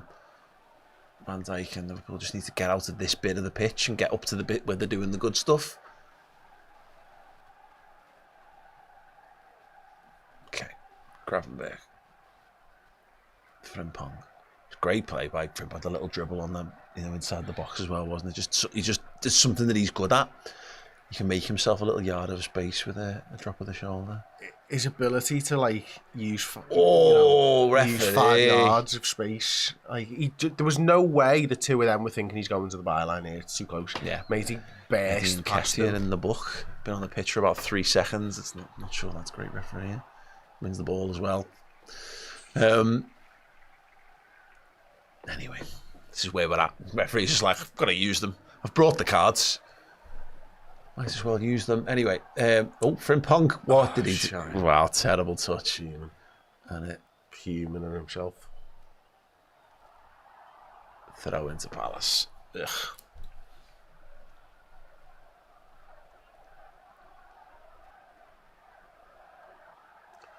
Right. 11.5 minutes plus stoppage time. Come on. You can get 2 goals here, right? You can do it, Reds. You can do it, Reds. Need to get a goal, Chris. Let's worry about the. Oh God, that's a great chance. That should have been 2-0 to Palace. That's the best chance, yeah. Eddie Nketiah with a completely free header, dead centre. That's like that's as good a chance as you ever get. Oh my goodness! Oh, it's hit him in the face. Wild. He heads like me. I'm fucking terrible at heading the ball. I got there. I'm fucking terrible at heading the ball. And yada, it somehow ends up in the back of the net. That's how I see headers like that. Okay, now. Wow. Well, okay. Well, I can't imagine that we've gotten away with this many gilt-edged opportunities against us to only lose this game 1-0. Come on, Liverpool. Drag something out of this. Drag something from the depths. Just lost that. The problem with this, they just lost a little bit of momentum here. It goes back to a couple of minutes since we've really been in there. Since we've been in their half. They've got a free kick loading up around the penalty area. Will Hughes is just going to drop that one towards the back post. Does head it back across. Van Dijk gets the header on the volley over the bar. Liverpool goal kick. So, it'll be interesting. We've been so dominant in terms of shots in the second half. We've actually got the XG in our favour. But it is an accumulation of shots, I think. Yeah. So we've had 17 shots now to their 12. In the second half alone, we've had 11 shots to their 2. But, again, 1 on target. Yeah. 3 big chances missed just in the second half. Yeah. 10 minutes, the final 10 minutes of normal time. Alisson. Fuck me a bus. Wow. Okay, cool. Gravenberch. Yeah, that's not good, that mate. Just when you're just building some momentum up and you're just starting to feel like you're really getting a grip of the game. Frimpong missed control out of play. They've had a chance, and all that kind of stuff. That just passing the ball out. We've lost that little bit of momentum since we made the last couple of subs. And of course their changes. Do you know if this game finishes 1-0, 1-1, not a win to us, I think Arne Slot will probably look at that and think, should have changed it in the first half. It was so clear that it wasn't working. 45 minutes seemed like way too long to wait, didn't it? Yeah, definitely.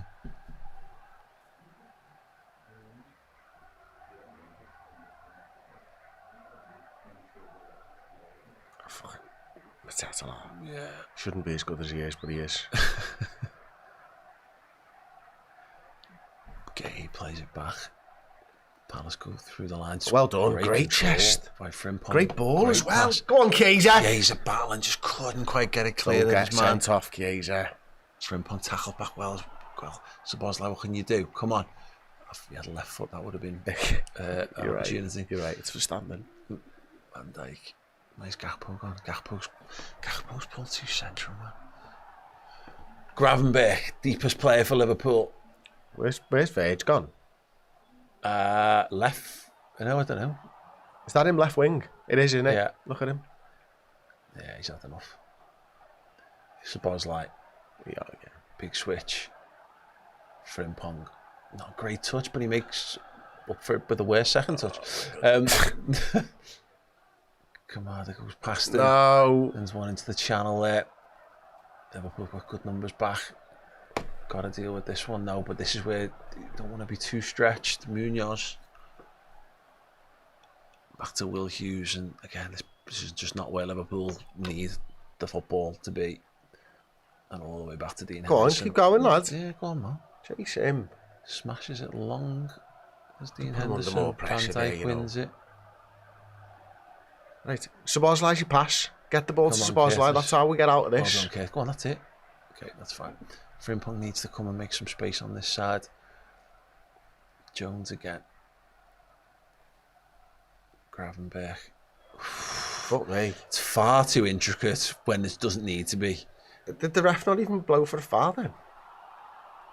Oh, he did. Yeah. We don't need... Oh, it is the change. It is Rio and Gamoa. For Isak. For Alexander Isak. Yeah, they've managed to just try to squeeze as much out of him as they possibly can, but still very much on his pathway to full fitness. Rio and Gamoa on. Does Gakpo move more central? He kind of has to, I guess. It's just Gakpo and Chiesa up front. Yeah, well, yeah, maybe you might have seen the start of that already. Oh, just tried to push it forward. There was a chance there for Mo. He knows there was a chance. Dean Henderson's got it. Just come on, Liverpool. Just need a goal.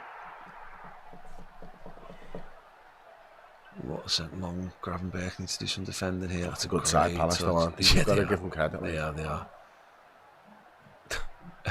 Well done, Frimpong wins it back. Szoboszlai.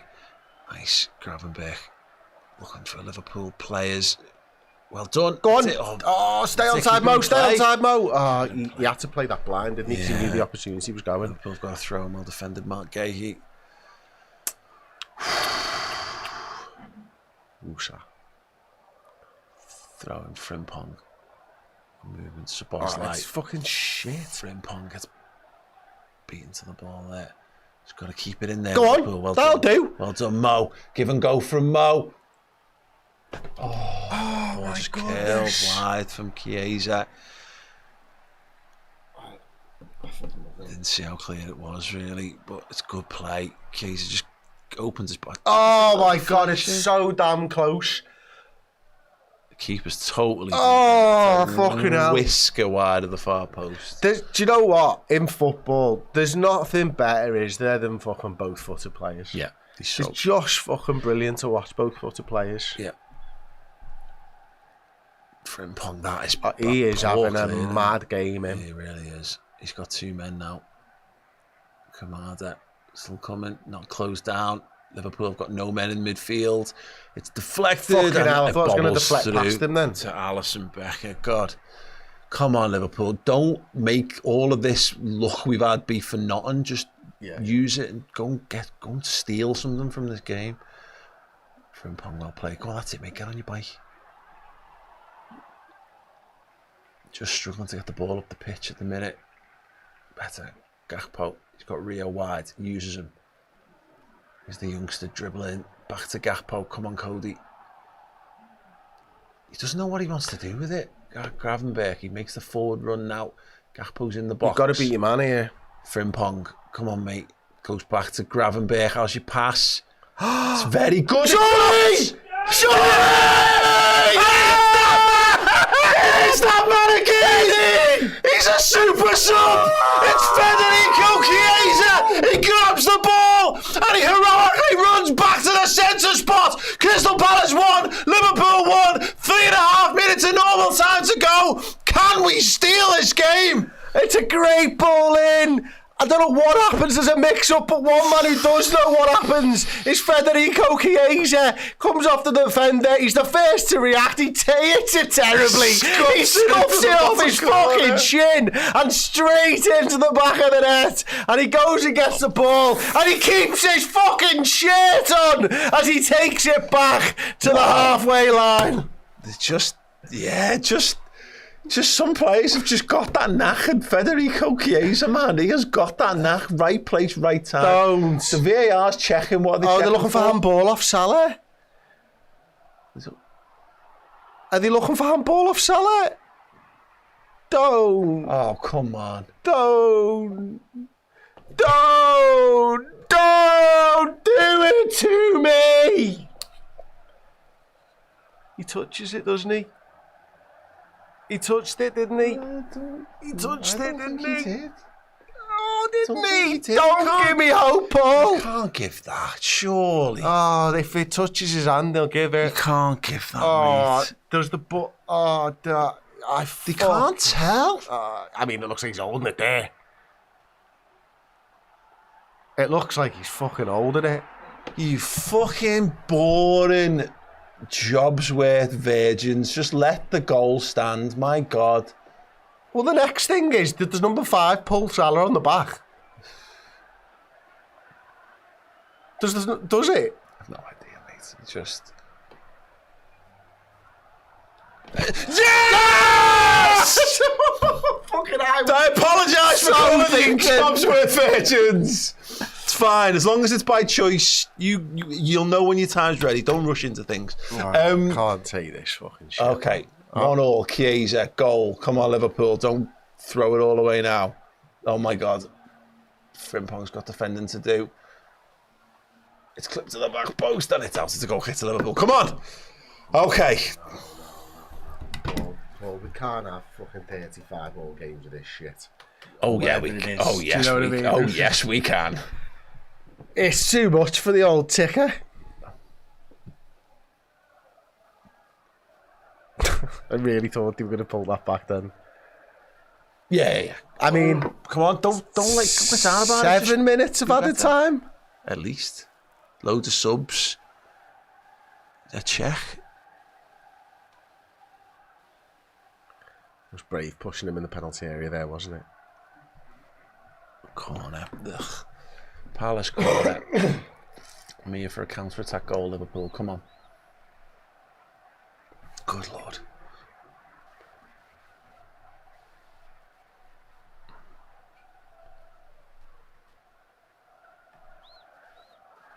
Come on.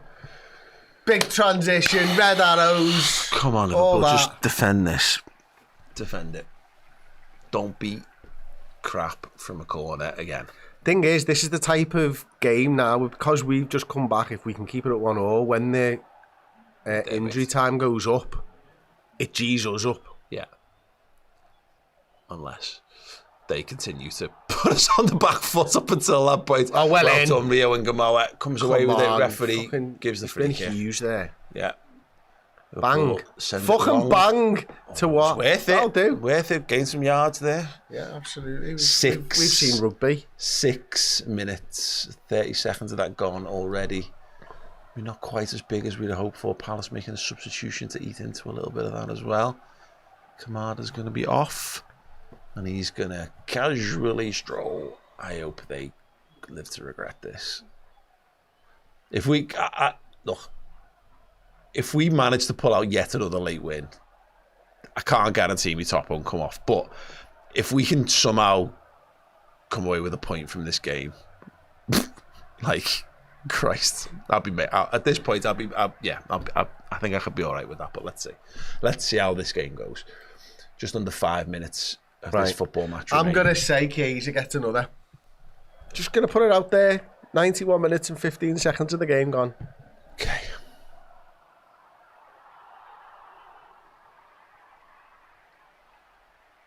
Oh. Let's go. This is where like us scoring late winners becomes just like self-fulfilling prophecy, because the other team are fucking panicked. Yeah. They're still panicked, we'll call them from now on. But you've got to lose the game. You've got to lose the game. Score, yeah. Frimpong, well done. Give and go with Salah. Oh, his touch has just been off it. Well, my word, keep going, son. Oh, that was too much. Fucking doing, Chiesa. That was too much. It was a fabulous footballing idea, but just control it and, run at the goal. My word. The only 2 unbeaten teams in the Premier League are drawing with just under 4 minutes of this football match left to play. Robert Fairbrother was asking how many minutes at the time. There was 6 with 2.5 pretty much in, and we've just passed it to them. Oh, well done, nearly. Alisson. But Alisson's quick to it. Come on. I just want a chance. Oh, Alisson's just winded.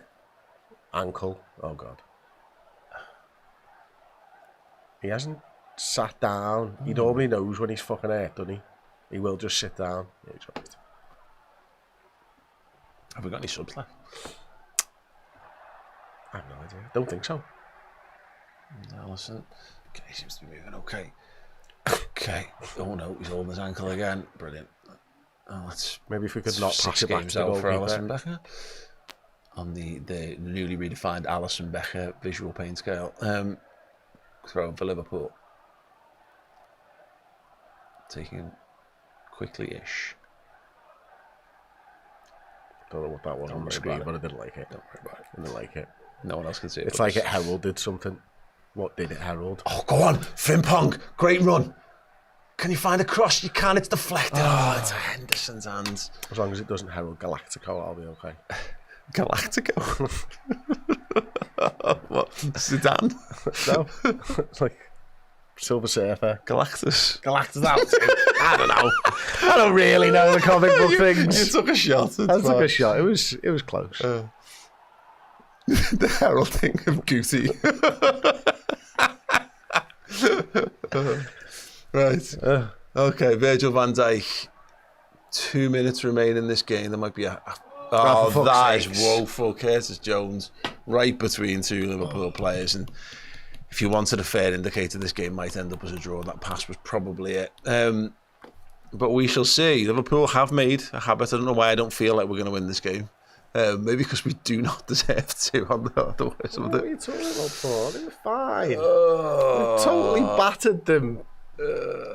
We haven't. We've been crap. But we've been better second half. Much better second half. We decided to use the left-hand side of the pitch that was available to us. And we were much better. And we're using it right now as we attack. Look at us. With Frimpong? No, who's that? Oh, it's Rio, isn't it? Of course. There's Frimpong with absolutely no one. Oh, there you go. Sally goes back to Gravenberg. Yes. Brave play. Carries it forward. Was the Van Dijk who got 3 lads on the left-hand side. Here's Gakpo. Szoboszlai. Oh, nice little flick around the corner. Keep going. Kerkez is up there. Oh, he holds his ankle. It's a bit of a physical challenge. Let's just keep going. Get up, Kerkez. Good lad. And get back on side. Right, Gravenberg. Come on. Now's the time to do it. No time for an equaliser for them if we score now, lads. Final minute of the game. We're heading to the final 30 seconds. Can Liverpool conjure one last opportunity, one last chance to keep this sensational run of late wins going? We've still got, I reckon, another minute here. Come on. I'm not sure. Referees are pricks, aren't they? They made us up, Justin. Oh, we've just kicked the ball out. Okay, we're on the throw and that's fine. Kerkez takes it quick. 15 seconds, but Liverpool are in their own half. There's Gravenberg. floats it towards the back post. Come on, you want a second ball here? Oh, It's he's a good header, that, isn't it? It's a fucking good I header. think it's Munoz who's had a really good game. Yes. And Van Dijk clears it. It's a throw in, and that will Probably almost that, innit? certainly be that. Probably that. Damn it.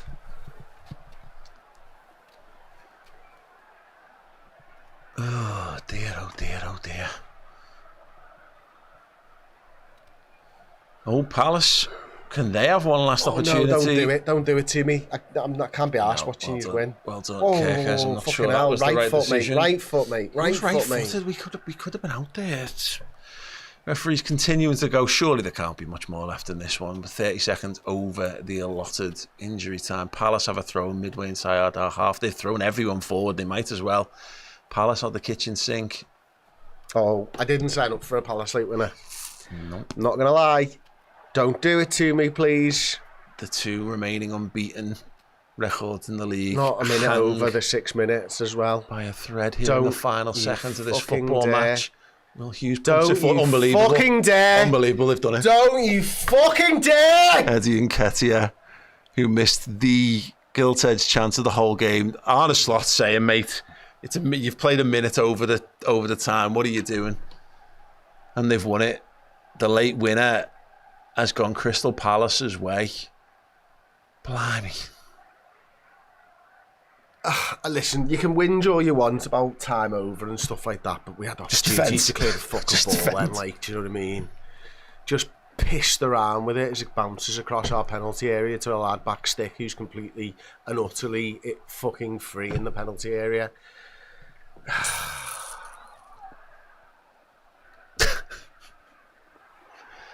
Absolutely ridiculous. Long throw, and Liverpool just don't clear the lines. They don't win that one right. They don't win that one. Is that Palace? Who cares? Eddie Nketiah takes it. It's a good take. It's a really good finish. Are they checking it for offside? It's going to be down close, that. If it's whether it comes off Jones it's or... a pubes width offside, if anything. It is being checked. While we're at it, should we check if it was their actual corner for the first? Bit much. Eddie Nketiah waits to find out whether he's won the game. Liverpool wait to find out whether their unbeaten start of the season has come to an end. It is being checked. The final action of the football match. It's either Crystal Palace 2, Liverpool 1, or it's a draw.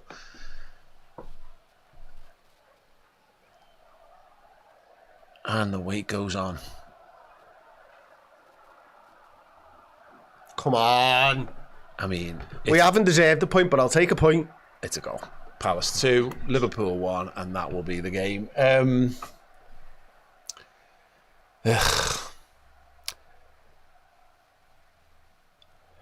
In the fractions. Oh my God. Look at that. Fuck off. Just... the line wasn't even touching his fucking body or his ankle or anything. Yeah, it's just fucking silly. It's nonsense. Just fucking put VAR in a bin and forget about it. Oh, it's a great first touch. Oh, it's unlucky by Alisson as well. But yeah, the first touch makes the goal, doesn't it? Wanked it off in the penalty area to a point where they've got it. It's just... Yeah, and there we go. That'll be his last fucking thing he does as a Crystal Palace manager before he moves on to Manchester United, having imprisoned Does it against us in mid-October. Well, there you go. Liverpool's unbeaten. A perfect start to the season comes to an end at the hands of Crystal Palace. And look, I'm not going to sit here and pretend that Liverpool deserved to win that football match. They very much didn't. In fact, they're lucky that it wasn't 2-1 far earlier in the football match, or 2-0 or 3-0 or whatever.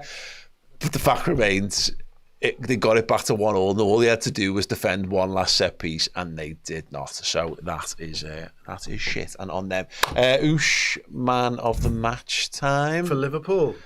Liverpool's Oosh, Liverpool man of the match. I'm going to have to give it to Federico Chiesa, to be honest with you. He comes on and he does what he's supposed to do, which is to put the ball in the back of the net. And he nearly gets another. He nearly gets 2, doesn't he, in about his 15 minutes on the pitch? Yeah. Beyond that, Bates was better in the second half, but nothing in the first. Salah did absolutely nothing all game along, apart from kick a Szoboszlai shot that looked like it was going in over the crossbar. Cody didn't do much. Isaac had a Alisson, all right. Alisson, isn't it? It's Well, Alisson. we've just lost. I mean, it's mad to give the goalie man of the match when we've. I mean, and what do you think? Let us know in the comments. Do you think it was? Yeah. You know what? Yeah, Alisson Becker is the Oosh Liverpool man of the match. The Oosh Liverpool man of the match, because we'd have been dead and buried after that at half time if it wasn't for him being absolutely brilliant in goal. So that is that. Good Lord. We'll do some more post-match content. I'll be doing a match reaction on the YouTube channel, so keep your eyes peeled for that one. If you want more post-match content, head over to redmenplus.com. We'll be doing the player rankings show. You can vote for those rankings over on our Twitter account shortly if you want to do such a thing. Crap. That's really annoying. Really, really annoying. Well, anyway, over to Newcastle. Let's see if they can do something against Arsenal later in the weekend. And it is, of course, very early in the season. And, you know, we weren't going to win every game of football this season, but we need to play more like we did in the second half and less like we did in the first half. Otherwise, you know, yeah, it's not going to be great. No, it's not. I think the manager has to ask question marks there. I think that's probably why we lost the game today more than anything, about that first half performance and the setup. As I said to you sort of towards the end of the game, Paul, I think he'll be looking back thinking, why did I wait till half time to make the change? He keeps, getting credit for making positive changes, but you don't have to make positive changes if you've got it right from the start. And there haven't been many instances this season where we've been good enough in the first halves of football. Few. Not enough. And certainly not today. We were dreadful. Right, thank you so much to everyone who's joined us on the Watchalong. You guys are amazing. Can't win them all. But thank you so much for your, getting involved in the comments and the general spirit of positivity amongst things. We'll bounce back and we'll be back again with another Watchalong on Tuesday. But until then, stay tuned to the YouTube channel and to redmenplus.com. Nice one.